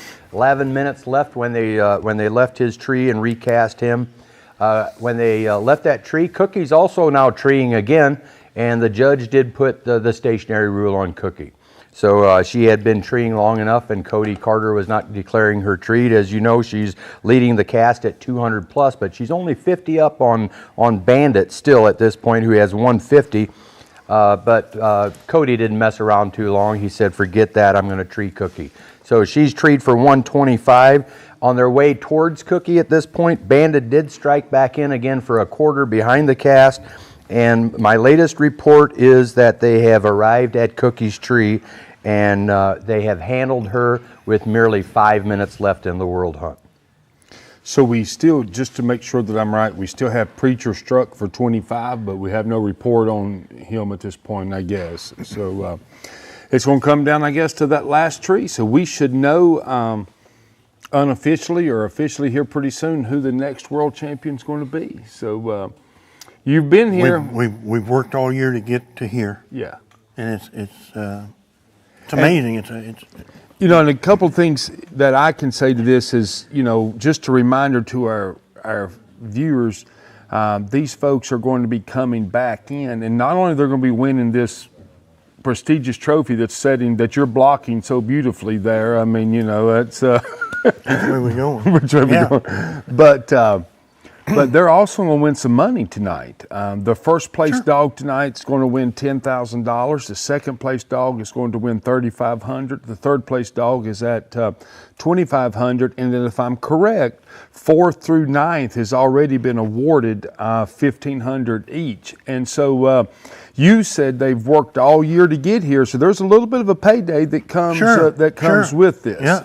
And, along with the payday too, and we've talked about this, but you know the UKC World title is the crown jewel of all competitive events. Probably the press. I mean, it's amazing that, you know, now that we have the monetary awards that go with it or whatever, but it's every coon hunter's dream when you first get into coon hunting. You go to your first world hunt or a hunt like Autumn Oaks, and you can see this big trophy right behind us here. I guarantee you, all 108 guys that come into this building at one time come over and glance at this. To you know, and just, you know, in their mind replaying, you know, just playing in their mind what that would look like sitting on their shelf, Rick. Yeah. Mine's proudly displayed. I can tell you that. You don't have to be in my house very long to see that thing setting out. You have that when you came down and spoke at the West Virginia State. Right. Yeah. The state hunt this year, the state youth hunt. You have that picture of Frisky, and I thought that was a very cool. Is it near the trophy? Yeah. Are they right together? Yeah, they're close by. And the guy that took that picture, he was one of the head photographers at the Columbus Dispatch, and we lost him here in the last week and a half or so. And he passed away. We actually got his arrangements next weekend to attend. But that picture and that trophy just means the world to me. I mean, it just you know, it's a finish line, I guess you would say, or a final destination point. You know, whenever you receive something like that, and it's awesome. Okay, we got to go. We might have we do have an update, so we'll see what's happening. Let's go to the scores table. Yes, I do have the update. It's probably going to be, if not my last, one of my last ones, I guess, so to speak. But they get to Cookie's tree. They find her coon right away, so give her another 150 plus points. So that's going to bump her score up to 350 plus. I mentioned that Bandit had been declared struck again, going to Cookie. And he is, after they get off this tree, there is merely 1 minute left. Bandit is sitting there treed, and Mike Nisley knows when his dog's been defeated, and he just opted not even to worry about it, and he has not called Bandit treed. But that's probably the way the hunt's going to end right here, and I should have one final report, I would assume, just to make it official here in a little bit. But it looks like Cookie has it all but wrapped up. So there you go, guys. Yeah, and this is Cookie. I think you have the stats there. We talked about him. Cookie was a top pick in the Pick'em contest that many viewers. Yeah, she was in the top 3 or 4. She was in the top 3. She was in the top 3. Top 3. And she was one of my picks Thursday night. Oh, here. And, you know, I don't want to bring that up, but she was one of my picks Thursday night. Why wouldn't she be though? Well, absolutely 100%. And I didn't pick her the last time, and Steve and Justin give me a lot of grief over that, and I wasn't going to make that same mistake twice. Yeah. And you know, I just felt like you know, we're gonna get the official update here, I'm sure, in a few minutes from Alan. But I can tell you, you know, I just thinking of, you know, Cody Carter handling her, you know, and he comes from a hunting background. Sure. You know, obviously, you know, Doug Cundiff and that father-in-law, you know, hunted all their life and stuff like that. And I asked Doug tonight, I said, are you a little nervous? And he said, why wouldn't you be? He said, you know, he's like my son. And I can guarantee you there's a lot of joy going through there right now. And then obviously, you know, Steve Davenport, super excited for you guys. I know you've been chasing this title for many years. You know what, I remember seeing, and I'm not going to remember Justin's boy's name, but I remember he had won something with Cookie. So here's a dog that 2, 3, 4 of them are able to pass her around, and that's the mark of an outstanding dog. Anytime you can pass a good dog around like they do with her, she'll be in Indiana this weekend. She'll be in with Cody, and then in the South with Justin, and everybody just wins with her. Well, we talk about this prestigious title. I think we got a final update that we're going to know who our new UKC World Coonhound Champion is. So let's go to our scores table. Mr. Allen, tell us what you got. Yeah, according to my numbers here, I did get the final report in from Trevor. He said the hunt time is officially over. They do have an official winner, and obviously that's going to be Cookie with a score of 350 plus will be our winner. Second place will be Bandit, and Preacher will take the third slot. And according to my scorecard that I have here, it looks like they made 6 or 7 trees tonight. So it was a good hunt. and we had some great footage that you guys got to see, and we had some that was not so great. But we want to congratulate Cookie and Cody Carter on their World Championship run here tonight, and it was a great hunt. And appreciate all the guides, the judges, and everybody involved. And congratulations again to our 2023 World Champion, Snooki's Cookie. All right. We kind of caught just a glimpse there that there maybe of them walking to the truck. We're not for sure of that. It was just kind of there. There we go. We see her, Miss Cookie, walking. There's your new world champion. There she is. What a feeling they're having right now. My goodness, I guarantee they're screaming and hollering and wherever them Davenports are at. They are. I promise you. Yeah. And hey, I want to give a shout out too. I tell you, Justin's not here this week. Steve drove up today. He's here, but Justin is actually at the freshman baby stakes. And hunting a young dog off of her for the championship tonight. Now, I haven't looked at or haven't heard how she's doing, but I know she was competing in the freshman stakes off of her. How cool is that? Yeah. Cody's, I think he's on the phone there. I don't know who he might be calling, probably family or maybe one of the Davenports, but he's probably pretty excited walking back to the truck. At that moment right there, for me, whenever I won it, I wished I could have had all my family right there at that moment. And that you want to share that sort of thing, and I'm sure Cody wants to share it too. And it's a feeling like none other. I'm telling you guys, it's something else to win that title. It almost makes you want to go hunting to get ready for it, don't it? Yeah. I mean, every time you see somebody else win it, and there's only been. Now, Steve, help me out here. How many people have won it twice? As far as the UKC World Hunt, we know Duke Prue, our friend Duke Prue, won it twice. Yeah, he won it. He won it twice. And I tell you, not alone did he win it twice. He was knocking on the door a few more times. Other than that, he had Snap, where he was in the final cast, the Black and Tan Snap female, Crow's Hill Candy, I think they called her or whatever. Yep. I know he won it twice in. Just trying to not really drawing a blank on it. I know there's multiple ones that competed in the Final Four, but to actually win the World Hunt twice, the only one that I can think of right now is Duke. Right. I'm sure there may have been someone else. up. There may have been one more. I'm thinking back to owner Randy Smith had a first and a second, and maybe maybe. I know Jody. Jody only won it once, Jess. So I know he won it there. Right. Yeah. He got second. Mm-hmm. Jody did one other time. Right. So it's hard to win. This hunt is hard to win. You're competing against the best. Well, it's hard to win, and to prove that point of it is Jane. She won it one year and then placed second the following year. She's another one. And to you can have dogs that dominate hunts, but this hunt is hard to win because there's so many factors that play into it. I mean, you can have a good dog, but you got to have a few breaks along the way. Right.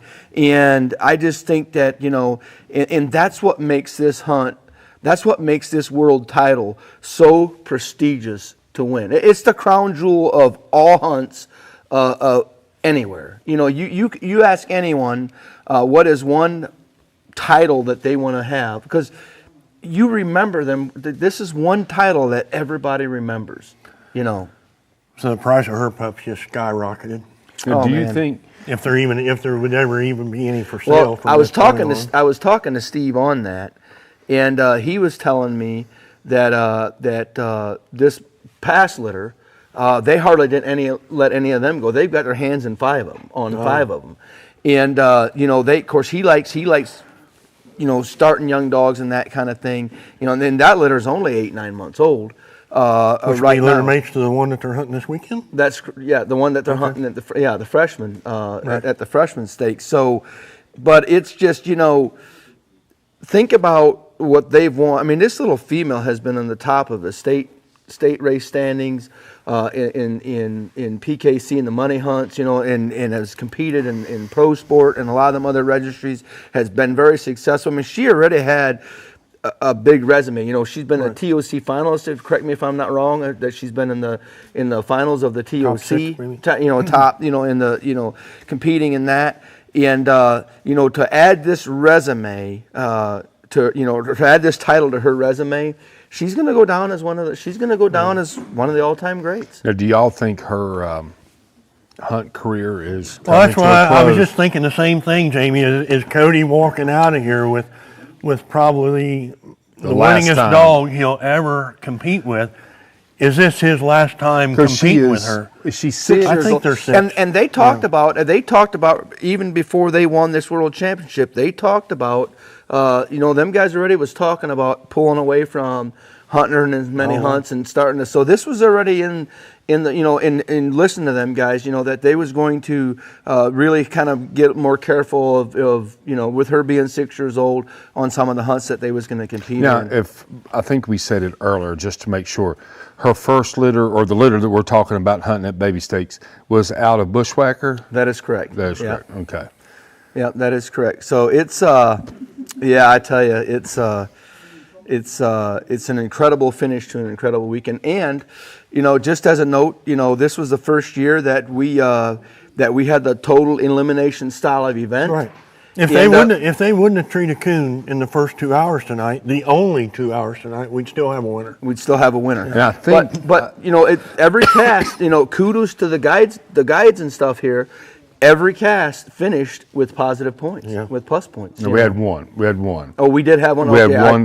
We had one on the early 9 on the 9 last night. Okay, then I wasn't aware of that. That didn't, and that cast probably could have come up, but I can't remember exactly what happened. But it got down to one dog, and that automatically. Oh, that is right. Yeah, you're right. Absolutely. 100%. We had off game treat. Yeah, that's it. Jeremy Kidd and Chase Blevins, his dog won the cast. Right. And you're right. Yeah, he didn't have to compete anymore. He didn't have to compete anymore. It was done. Yes, but I think every other cast was won with plus points. And here again, how awesome is that? I mean, once they're out of it, and it's a break, Rick. These hunts you get a break. It's a break, but he's at that point in time, the pressure's off. Yeah, he's done, and he can get ready for the next round. Now, to you, this area, does that surprise you? Would you have expected more of what we call dead cast, or not necessarily dead in this area, or was you like, hey, we're right on? I was concerned about dry.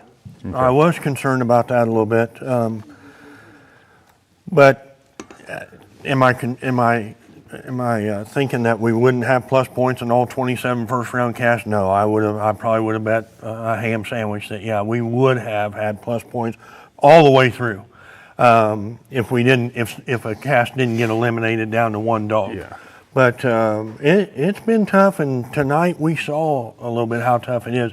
The one thing about killdeer, which it's usually not, it's never this time of year, but you can go in there and the whole area be dead. You might tree 1 or 2 coons, and Steve and I have hunted in there together. And the night we actually hunted, we had a real coon treeing contest that night. But you can go in there and it be a dead area. And we had that thought that if we got over there, and if it might have been dead tonight, that if there was some point in time when we needed to find a new spot to hunt, we could come back over here closer to the club and hunt some private ground that we thought we could do some good on. Yeah. Now, for you guys working to get that, because you had alluded, I think you said it took 60, 70 days to get, was it just a process through the government or through the state? Or through the state, were they open to this, excited about it? The first year that we attempted this, it took some time. But I kind of had the contacts this time, and I went through the same process with them. And it still took a lot of people saying, hey, okay, because this area just doesn't get hunted. You're not allowed to hunt in there unless, if my understanding is correct, unless they hunted in youth season, deer season. And I think it's like 2 weeks after this. And there's a process of a lot of yays and discussion and things like that to get us in there. The main, I've talked about why are we in there. The main reason is though, one thing weighs a little more than the other. Safety for the dogs, and then the amount of coons, things like that. But it's just a great place to coon hunt. Yeah. I want to say, and then you can take it from here, to your guys' local club, Morrow County, is that Morrow County Club, working hard, putting this hunt on, putting the folks in the woods. From my standpoint, being up here back with the TOC zones, same thing. I mean, we were just spot on putting cast in the woods. Any folks that you want to give a special shout out to that work hard to make this happen? Well, Breed Days. I mean, I think y'all we hosted Black and Tan Days. Black and 10 Days, and I'm sure there's going to be more circling back and coming here and things of that nature. And so I just want to say, awesome job. I mean, I know the effort that it takes to put guides in the woods. The Tournament of Champions, we were almost 2.5 times more dogs there two years ago, and when Doug's worked it up here with us a couple times, and you come up this year, and we've got all those dogs out in 30 minutes. You know, from the time the deadline starts. That's incredible. We get them all out of here. But you want to know something? It's not just about our club. We're able to utilize some other areas. I think we used Bucyrus. We went to Millwood this week with 7 or 8 casts. We went to Herod one night with a couple casts, and some of the guys hunted Bucyrus area. But when we have an opportunity to utilize hunting judges, I swear I don't know what our limit would be. I'm being honest with you. I don't know if we would have a limit, and Steve can probably verify that. Well, I know, talking to your point on it, I know up in our area, which is just 2.5 hours from here, talking to the hunting judge, putting on a breed hunt, really and truly, and we've done it there where you'd come up, or Walker Days being held there and stuff like that, where you'd have 220 dogs or 230 dogs that you would hunt and never use a non-hunting guide. You'd have hunting guides for everything. All the guides are hunting. And that's a true testament to the local people from this area coming out and supporting what you're doing. And there's a lot of hunting clubs around here. I mean, you guys have it here where you was talking about Millwood and Bucyrus and that kind of thing. And the importance of these clubs working together is when a big hunt like that comes, it benefits them because it gives them an opportunity to go take what they're hunting and give it an opportunity to win on a bigger stage. Level. You know what I mean? On a major level. And so that works out well that way or whatever. But the other thing is it allows them to spread out, kind of like autumn oaks, you know, when they hunt that, they're utilizing a lot of satellite clubs kind of thing. And, you know, it gives people more of an opportunity. In the day and age that we live in, we're going to have to spread out a little. You know, hunting territory has I guess you could say, may not be quite as available as it was at one time. Sure. And you know, it's the places that we're hunting, to Rick's point, is the number one thing is you want to be where there's plenty of game. But I can tell you, as a hunter and as a competitor myself, my first concern, I want to go where there's a lot of game. That's right. But my first concern is am I hunting at a safe place? You want to take your dog home with you. I want to take it 100%. And so I'll sacrifice a little bit of that. Right. If I know where I'm at, that's one thing I don't have to worry about. Because, and so I think the club has done an outstanding job this weekend in doing that. Yeah, I mean, some of the hunting, I know we heard a few hunters come in, you know, on Thursday night, and they touched on, I was a little rough where I was at, or that kind of thing. Understand this. I think that this year, and kudos to the local club, and I want to stress this, when they put this together, from what I've seen and heard, is their first and foremost purpose was to put these dogs in a situation where it's the most safe, number one, and balance that with where there's game to score. And hey, we've had one dead cast all weekend. It really wasn't a dead cast. It's 2 dogs treat off game. So that, therefore, at that point in time, it advanced that dog.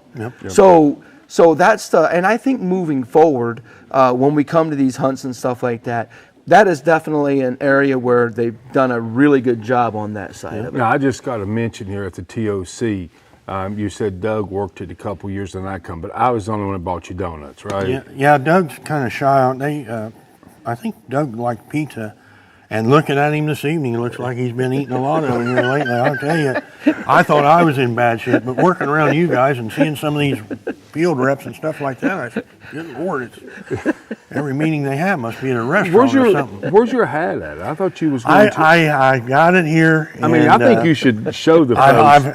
I've probably got 100 and some texts here this evening about how things are going up here, and some of them mentioned the hat and things like that. Probably not. I'm not going to wear it this year. Out of respect for Steve, I'm not going to wear it. Let's let him. I think our fans would want to see you in that tonight. Hey, one thing is, Rick. I mean, I think the hat. I have a great idea for the hat. I think the next time you unveil the hat is when you win the pick'ems. Well, we're just 1 year away, is all I can tell you. We're just 1 year away from that. But you got to change some rules because Alan and him picked first every time. I wish Alan was up here to defend that side of it because we can't go to the scoring table. From my recollection, I believe Alan picked last, and the rules was changed for him. So that would technically make me the winner if you really want to know the truth. If we didn't invite Alan. In total elimination format, he won. So that's. No, I do think that on that side of things, I think the quality of dogs that come here this weekend, and it showed out. It was a really good group of dogs. I mean, this was a tough field, and got eliminated down obviously to one. And it's hard to pick. It's hard to pick because any of them four can win on any given night. And I want to say something to you. It's an honor. It's a compliment to this area, and even to the area in Indiana where you were from in the north. Coming from West Virginia, it really does make me jealous in this fact. How many clubs can you hunt from right here that's less than an hour? So, because basically that's what we were driving, folks, an hour, I would say. There was a few of them went a little bit longer than that, and I'm not going to apologize for that sometimes because if they drive a little farther away from here, they're more apt to get in a little better hunting. And but from right here, I don't know, Jamie. I'm guessing within 2 hours I can be at 10 clubs. Really? Yeah. We're waiting, just to kind of update the folks what we're doing. We're waiting on the hunters to come back. We know they're about 40 minutes out, or about 40 minutes drive once they get to the trucks. Not sure how many dogs they had to gather up. We know Cookie is caught. Probably Bandit, at least. We know Bandit was treed, but so they've probably got Bandit handled. Not sure about Preacher. But we know Cookie is our UKC World Coonhound Hunt Champion. But we want to take just a minute, show you some footage on the bench show today, the crowning of the Black and Tan as the UKC World Show Champion. I love that name, Blue. And so enjoy this as we go to break.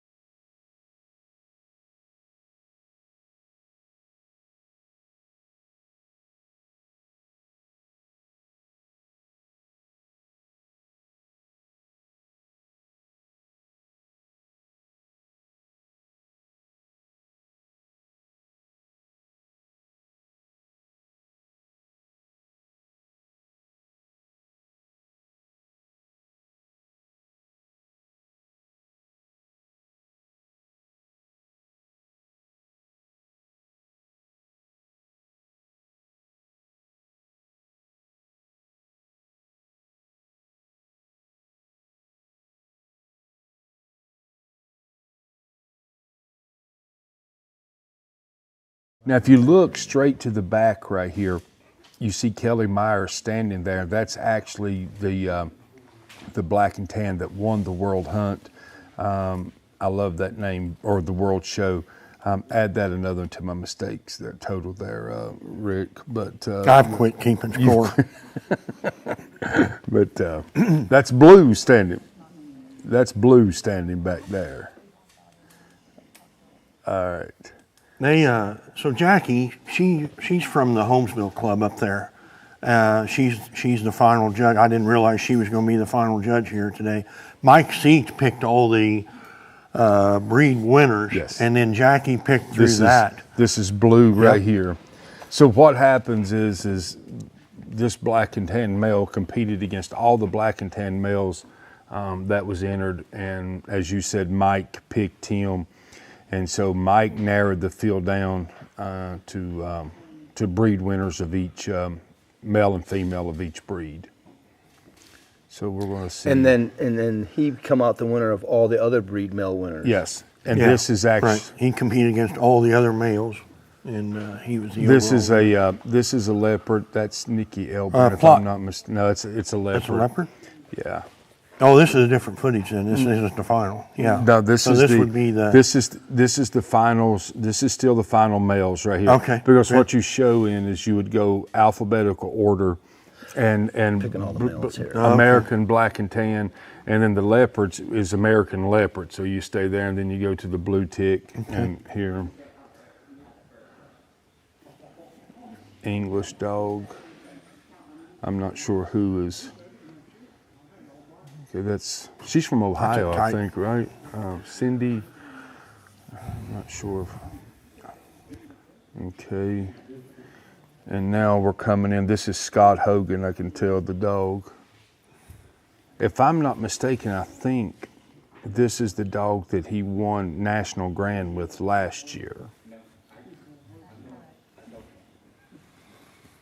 And he just... I think he's the dog that actually just won our state hunt in our state show in West Virginia too. And this is the red bone. I think and I think that's Andy Elburn. Okay, this dog won National Grand this year at Autumn Oaks. I think if you go back in the podcast just a few weeks ago, talked about. And this is Megan Perez. As she's rounding the corner, I can make sure. Yep, it's Megan.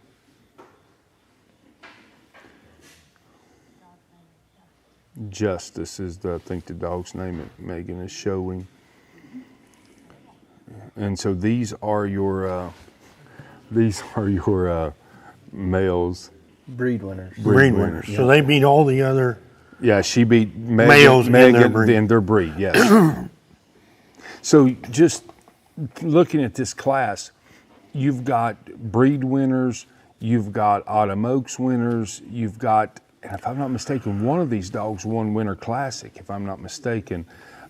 You've got dogs that, just as we have talked about these hounds in the hunt that have won multiple things. Yeah. These are not dogs that just... They're not here by accident. That's right. And Justice, if I'm not mistaken, was the dog that won Winter Classic. And so these dogs are, they're the cream of the crop. I mean, they're there. And Jackie, if you watch her judge and things like that, she moved very efficiently and it didn't take her long to make some decisions. No, I think when they get to this point, Mike Seats picked this group for Jackie to pick a winner from, and I think when we get to that point, all the checks and balances have been looked at. Yeah. And now she's just confirming real quick that maybe Mike didn't miss something on any of them. And it's probably a lot of the case of what I'm not sure which one of you guys said it. But you were talking about, that any one of these dogs could win a cast. You could hunt this same cast over and another dog could win it. Sure. It's the same thing here. I mean, this is...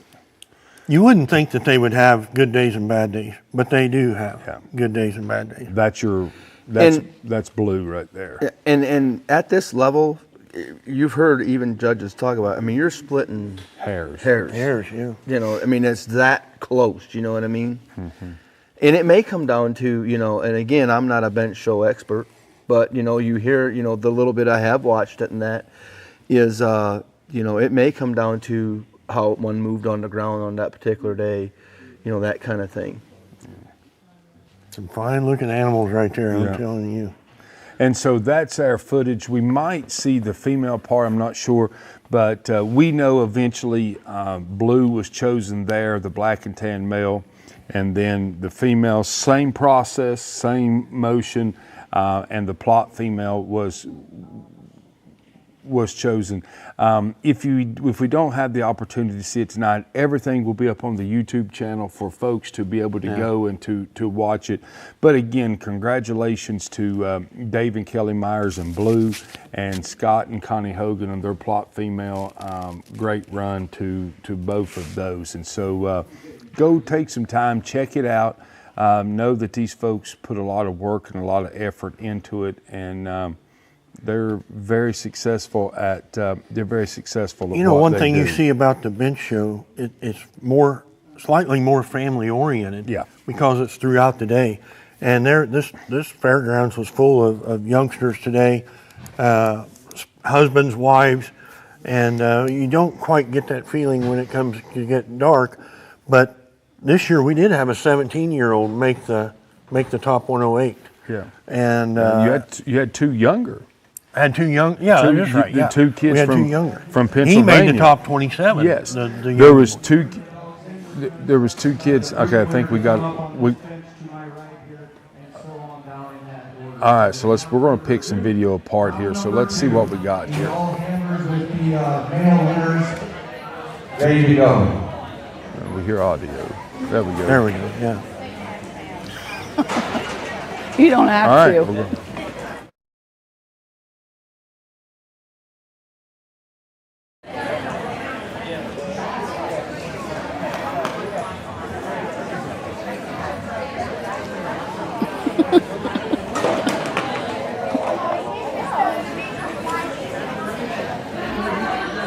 All right, folks, here we go. All right, now you're going to be able to get watch your attention, folks, just a little bit here for this next of the world champion male through the male's dog, and so just enjoy this as we go to break. Start with her black and tan. First in the ring is going to be the 3-year-old from New Florence, Pennsylvania. Please welcome grand champion Taylor Gilman's Good Time Blue. Dave Myers, Kelly Myers. Kennel Riders, Kelly Myers. Gilman's Good Time Blues.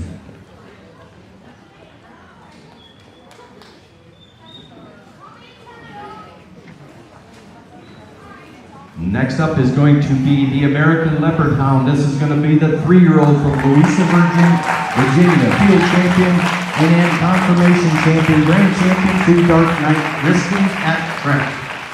Candace Darkman is the owner, handled today by Nadine Elburn. The blue tick is going to be from Cabot, Arkansas. It's a 5-year-old grand champion 3 PR Rockin' W surround sound. Whitney and Debbie Pillow, handled by Whitney Pillow. Surround sound. The English is going to be a 5-year-old from Genoa, Ohio, confirmation champion, grand champion 4. PR North Star Rocket Man, Cindy Ozenlaw is the owner of Amber. North Star Rocket Man. The Plot Hound is going to come from Windberg, Pennsylvania. It's a 4-year-old national grand champion 2. Midnight River Bonfire, Scott and Connie Hogan. Handled today by Scott Hogan. Midnight River Bonfire. The Redbone is going to be a 3-year-old from Lake Lure, North Carolina, national grand champion, confirmation champion, grand champion, Wabash River Lost Highway. Andy and Pete Emery and Curtis and Nikki Elburn are the owners, handled by Andy Emery. Wabash River Lost Highway. And the Treeing Walker is a 3-year-old from Clarksville, Missouri. This is grand champion PR All-American Western Justice. Megan and Dave Perez are the owners, handled by Megan Perez. All-American Western Justice. That's your class of 7 breed-winning males in the World Championship. Go ahead and put them up. I know Mike has looked, but I'll look again.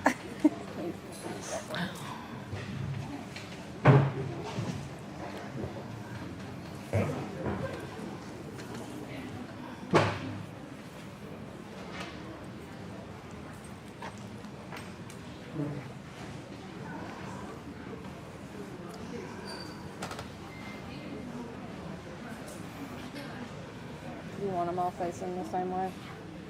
They all need to face that way? Actually, they want them facing that way. I would rather face I just wonder. Yeah, you guys need to face all your dogs that way. Okay, you have to turn him around too.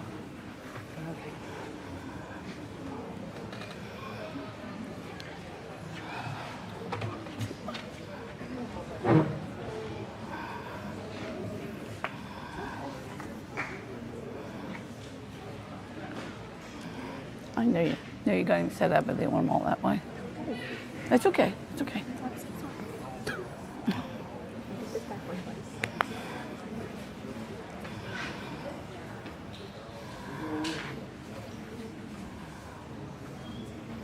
Okay.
Mike has given me an exceptional line of male coonhounds. I can see why he had so much decision making here.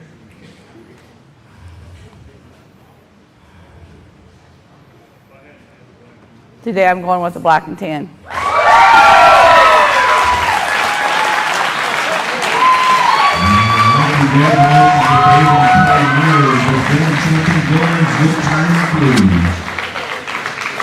We'll be moving on to the final round.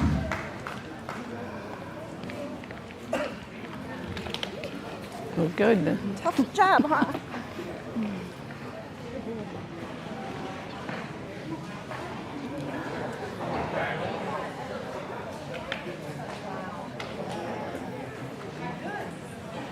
All right, next up, we're going to bring in the females. Starting with the black and tan is going to be a 7-year-old from Greenville, Ohio.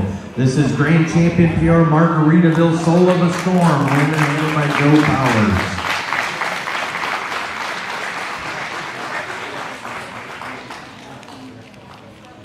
Margaritaville Soul of a Storm. The American Leopard Hound is going to be from Martin, Georgia. It's a 2-year-old. This is Water Champion, Confirmation Champion, PR Brook Branch Fortune Teller. He was owned by Brooke Moody, handled by Andy Bird.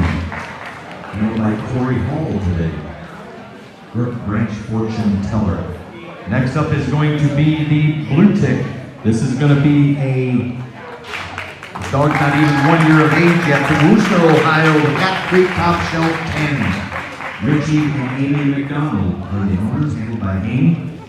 Top Shelf Tammy. The English is going to come by way of Walnut Cove, North Carolina. It's a 7-year-old. Confirmation Champion, Grand Champion 2. PR Kentucky Mountain Cinderella Girl Crush. Rhonda Brown, Penny Turner, the owner, trained by Penny Turner. Cinderella Girl Crush. The Plot Hound, by way of Windber, Pennsylvania. This is champion PR Midnight Brindle Gina. Dog is owned and handled by Connie Hogan. Midnight Brindle Gina. The Redbone, by way of Bryant, Indiana. This is champion PR Stone Nickel Big Sky. It's a 1-year-old owned by Marion Rodney Bergbauer. Handled by Mary Bergbauer. Stone Nickel Big Sky.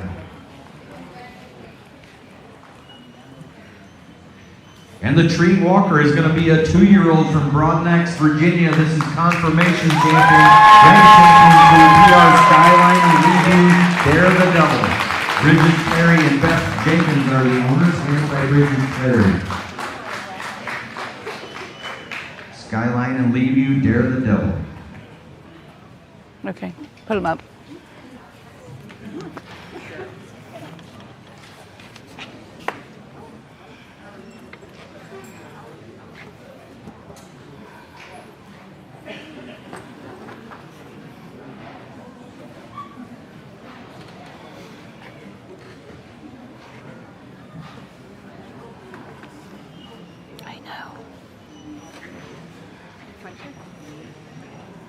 Thank you.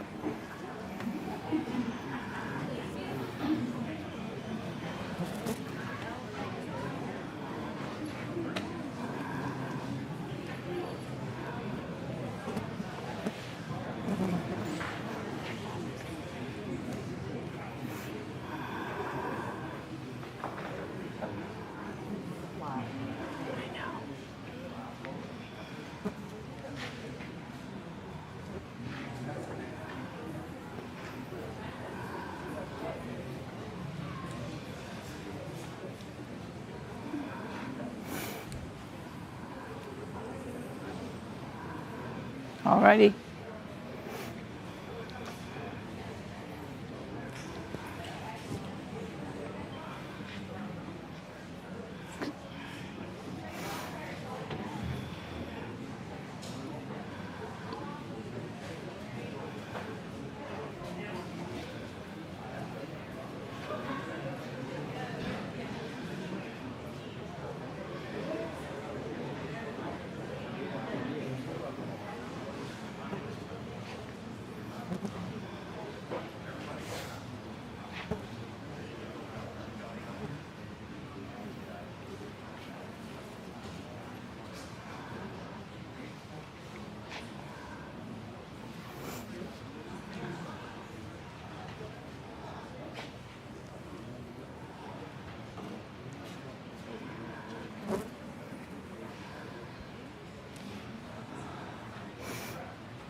I'm pretty much out of words. These dogs are so meet the breed standards. And it's hard to pick, like Mike says, it's hard to pick when you have a whole bunch of nice dogs. I'm going to go with Black Dog.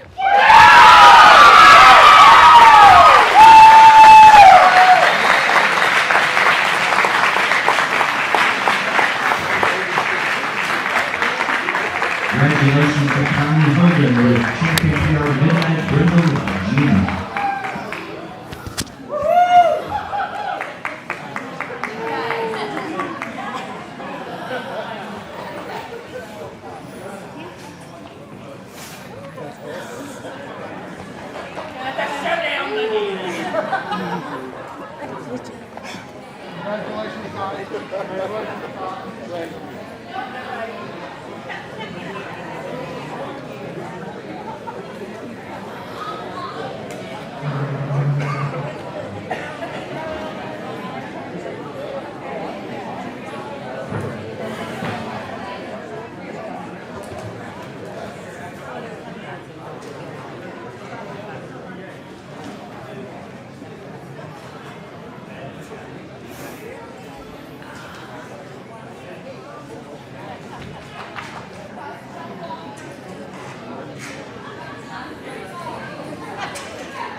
All right, here we go with the final round here. First, let's bring in the male dog. It's going to be Grand Champion PR Gilman's Good Time Blues.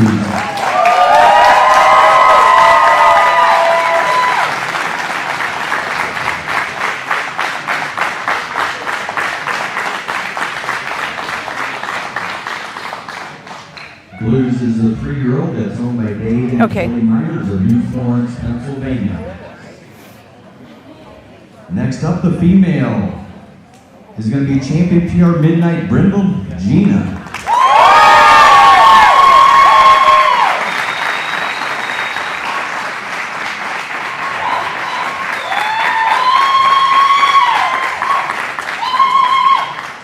Gina is also a 3-year-old that is owned by Connie Hogan of Windber, Pennsylvania.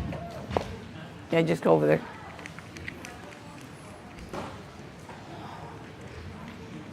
Go ahead and put them up.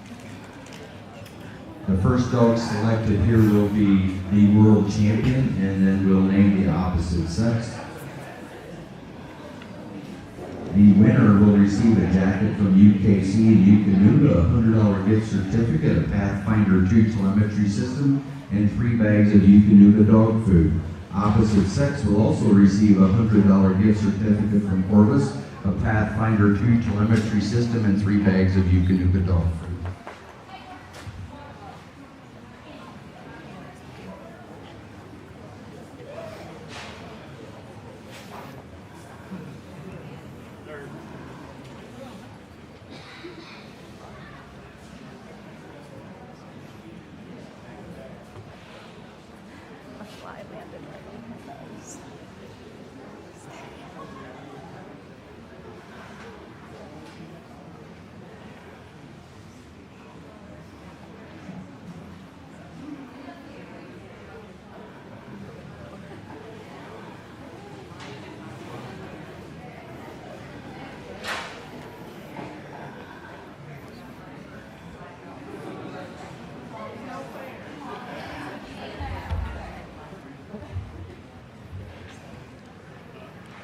The black and tan and the plot, both exceptional dogs, meet the breed standards.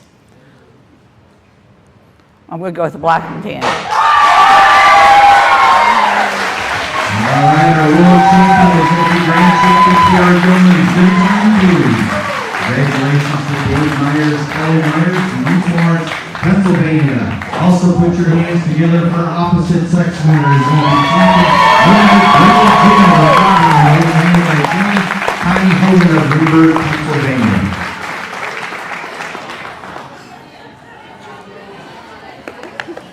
Thank you so Yeah, much. that other stuff up there is yours too. Thank you. Uh-huh. They both looked amazing. They did their thing. They really look good, both of them. Thank you so much, Mike. You're welcome. You're welcome. Thank you. You're welcome. Congratulations. Thank you, lady. Sure.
Well, welcome back tonight to the UKC World Coonhound Championship. The hunters are back, the dogs are back. Just in a moment, we're going to be meeting those and interviewing them, hearing about their hunt.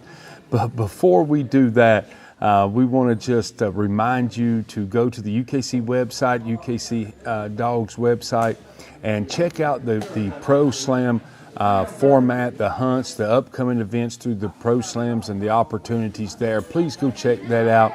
And I'm going to just say to these guys tonight, before I close this, what a privilege it is to work with you.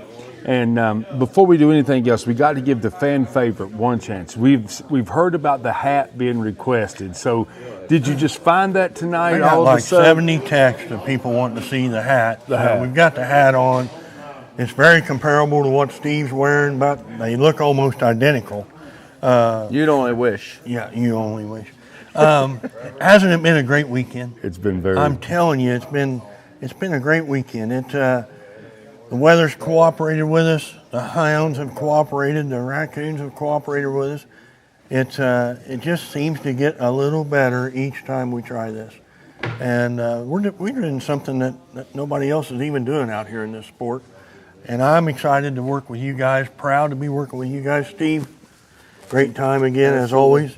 Jamie, welcome to the show. All right. Awesome job. Awesome job. I want to give a huge shout out to United Kennel Club for rolling out the red carpet once again for a world hunt. There's, people don't realize there's so many people behind the scenes that do an incredible job, work tireless hours on getting this production together, working late at night after hunters come in, preparing for the next day. Huge shout out to you guys. Very enjoyable. This is obviously, we've done it a few times now, Rick and Jamie. It's an honor to be asked to do something like this, and I just want to say congratulations to all the winners. Obviously, Cody Carter, the Davenports and stuff with Cookie, and all the ones, and to all the hunters that come and participated from the qualifying level to the zone level to the world hunt level, because you guys are the ones that made this world hunt even possible is to come and spend it. So congratulations to all you guys. And I would agree with both of those guys on all the thank yous. And I was just sitting there thinking, as Steve was saying that, thank you to the hunters. But also there's one group of people that I want to say thank you to, and that is the people that watched us tonight. To you that are at home watching us and being a part of this. I personally know these guys, we do it for you. That's the reason why, to take you and to bring you on this journey with us. To be able to work with you two guys, truly, as much as we've ribbed each other and rode each other, truly two guys of our sport that are experts, that have done it, have won it. And I appreciate it, and it is my honor to do that. So on behalf of Jamie Estep, Rick Stretch, the fan favorite, Steve Burkholder, thank you so much for being with us tonight, and congratulations to all of our winners. The United Kennel Club's Coonhound World Championship has been brought to you by our performance dog nutrition partner, Eukanuba. Fuel up, train hard, and get after it. And by our GPS collar partner of UKC, Dogtra. Make every dog exceptional.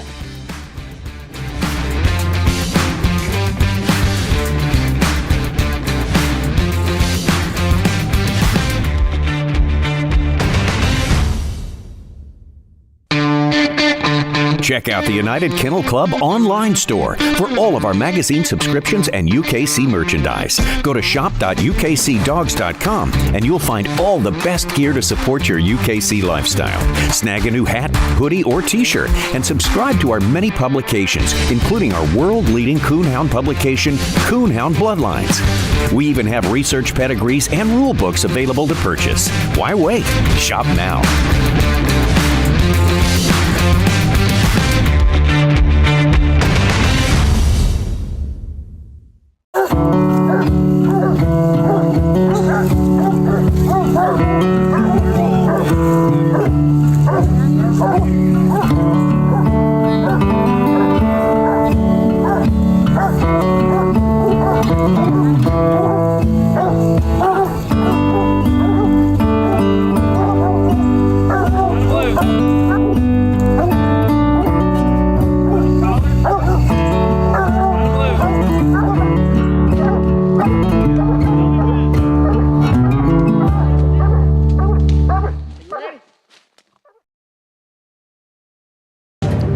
They're partners, ready to do whatever it takes. Athletes that pound for pound can outrun, outwork, and outperform anybody you're watching on Sunday. No contract required. You don't waste that kind of potential. You train it, fuel it, unleash it. You feed nutrition that holds nothing back. The Eukanuba Premium Performance Lineup. Guess what? We have a podcast. The all-new United Kennel Club podcast will not only feature great guests, living the sporting dog life, but also rules and sport updates. Tune into the Hunting Ops podcasts with Alan Gingrich and Trevor Wade to hear the latest Coonhound rules and updates, Beagle rules and updates, and all breaking news about UKC Hunting Ops programs. Hear it right here first. Subscribe on YouTube so you don't miss out.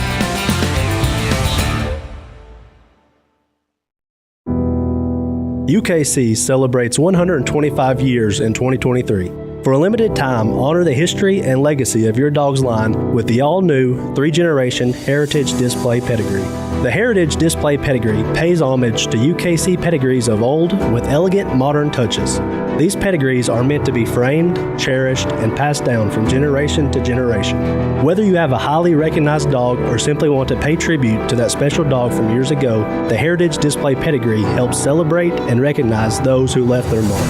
My hope is that my kids and future grandkids have this pedigree tucked away somewhere long after I'm gone. Get your Heritage Display Pedigree at shop.ukcdogs.com.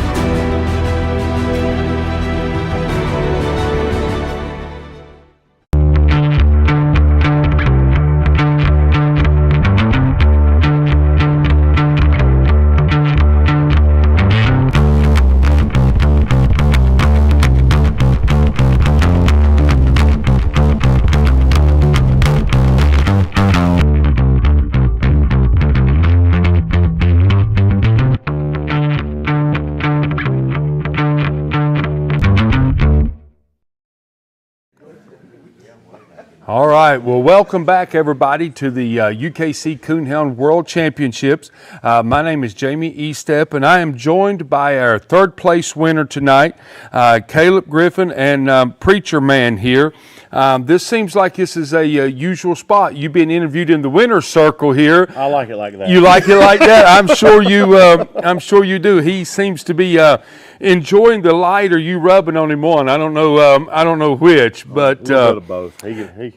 before we get into the interview, I just want to say, when we were watching you be interviewed Thursday night, yes, sir, you could really see the, I don't know if you want to use the word connection between, because you raised him, right? Yes, sir. You raised him. Mm-hmm. So tell me what you're feeling tonight, just by, here you go from Thursday night to the final cast. This has been the best week and best night. I mean, between Mike and Cody, Cody and them, that's some of my best, good friends. And you can't, when you get out there with dogs at this level, at the face, especially the final three, and you're competing with two other amazing dogs and your best friends and awesome people, you can't lose. There's no loser. I don't think third place is too bad. I don't mind it a bit. You don't mind it No. a bit. You would be all right with it next year too, but maybe move up next a few. year. Next year we're going to get first. First, but okay, I understand. I mean, that's cool. That's cool.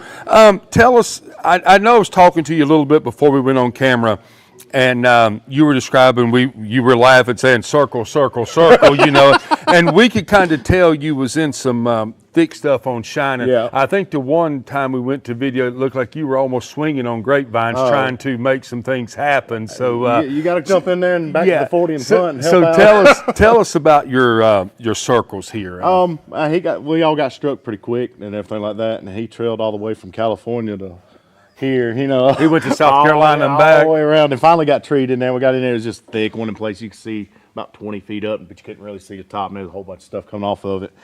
So I had to circle that up on his tree, and I recut him off there, and he didn't go far at all, and he hooked again. Another good tree. Same story, second verse. Went in there, and then I just couldn't fight it. And then he spent the rest of the hunt out in the soybean field, beating and banging. But that's about the we story. could tell some evidence of some soybeans there. Tell us, tonight we just kind of laughed at next year we're going to win it. Right. But what's his future? What do you have you even thought past tonight yet? You're just going to enjoy this moment for a minute. If it ain't broke, don't fix it. I mean, just keep on going. He's been good to me so far, and I've got another pup coming on, but I'm not going to put him in no hunts till he's probably, except for super stakes, until he's probably 2 years old. Is he out of this one? Yes. Is he? Yep. Okay. So I believe I'm going to try to hunt him for one more year probably, and then I'll start studying him out. So we can fully expect him at the TOC. I plan to. You plan to. You already got that in the books, huh? The good Lord's willing, I'll be there. All right, then. Well, it is exciting for you, and I want to say congratulations, and hope we do this again. And, yes, sir. Congratulations, and I'll just so say much. Thank you so much. Yes, sir. Preacher Man, congratulations, and again, this is your third place dog. Preacher Man, handled by Caleb Griffin, owned by Caleb Griffin, and congratulations. Thank you, sir. I appreciate it.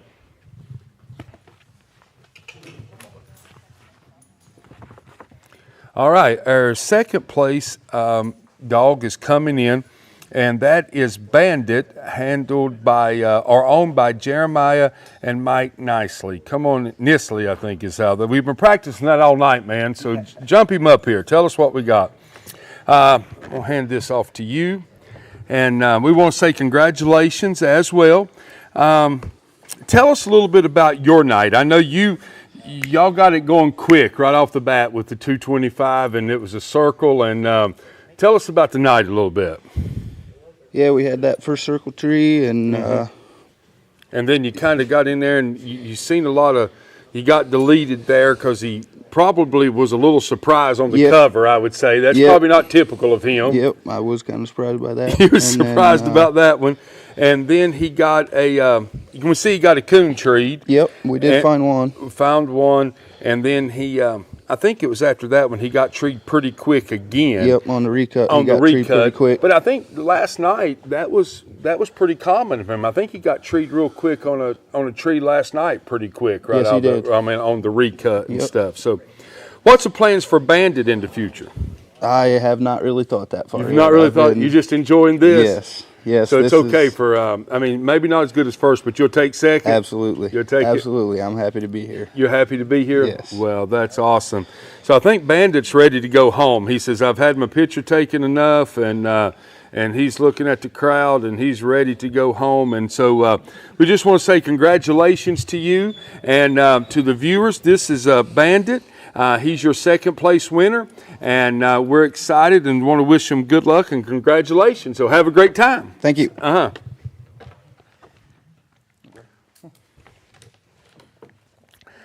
And now, getting ready to join me is your 2023 UKC World Coonhound Championship, Cody Carter and Cookie. Come on in here. Joined by owner Steve Davenport. Who we giving this to, Cody? You gonna take off and start it? Yeah, I'll start it. You'll start it. Well, I got to first off ask you, how do you feel tonight? I feel good. I knew she's capable. You gotta catch some breaks along the way. I think I've looked at it a bunch now. 35% in the pick'ems thought she was available and was able to. So you stayed true to the pick and you won it and stuff. Walk us a little bit through the night. Tell us a little bit about it. She was the first one to get treed with the coon, and then you had a circle. Yep. And what was the difference here? Was you just able to score it looked a little low? You were looking high for a while or something that seemed... Yeah, our backup judge ended up finding it. He said he had heat and thermal down low, and I went over and looked at it and didn't think much of it. It kind of just looked like a little mess right there, and about that time he said he had them and walked over and he'd found them for me. And yeah. I can't So was there a double or something? No, I was just trying to find heat at that point. Two big oak trees growed up into each other. They look like sitting right in a fork or something, or in a mess right there. He wasn't 10, 12 foot in there maybe. He wasn't real high up. Yeah.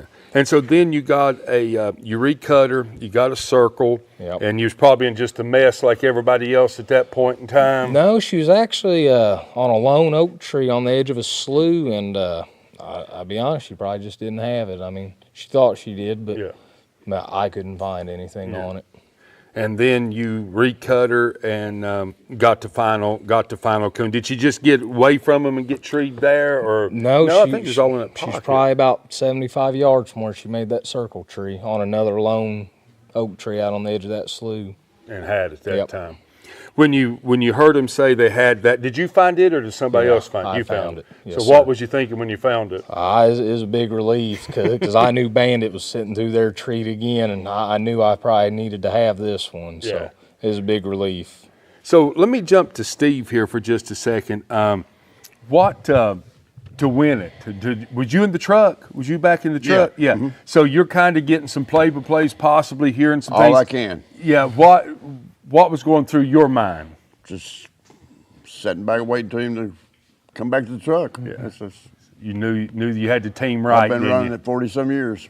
And so you got it. Got it tonight. Well, congratulations to that. I think we have some presentations here tonight that's getting ready to happen. It's probably something that you guys are ready for and are excited about. So I think we're going to be joined by Alan and Trevor here just in a moment. And I would say your father-in-law is probably pretty happy too that he's finally trained you well and winning the world. You think he's had that? So. Yeah, I think he's trying to take a little credit on it. All right. Well, I think they're going to do a presentation here that would probably, let me hold that so you can get a hold of something else here just in a minute. So I think we got a pretty nice presentation here for you guys.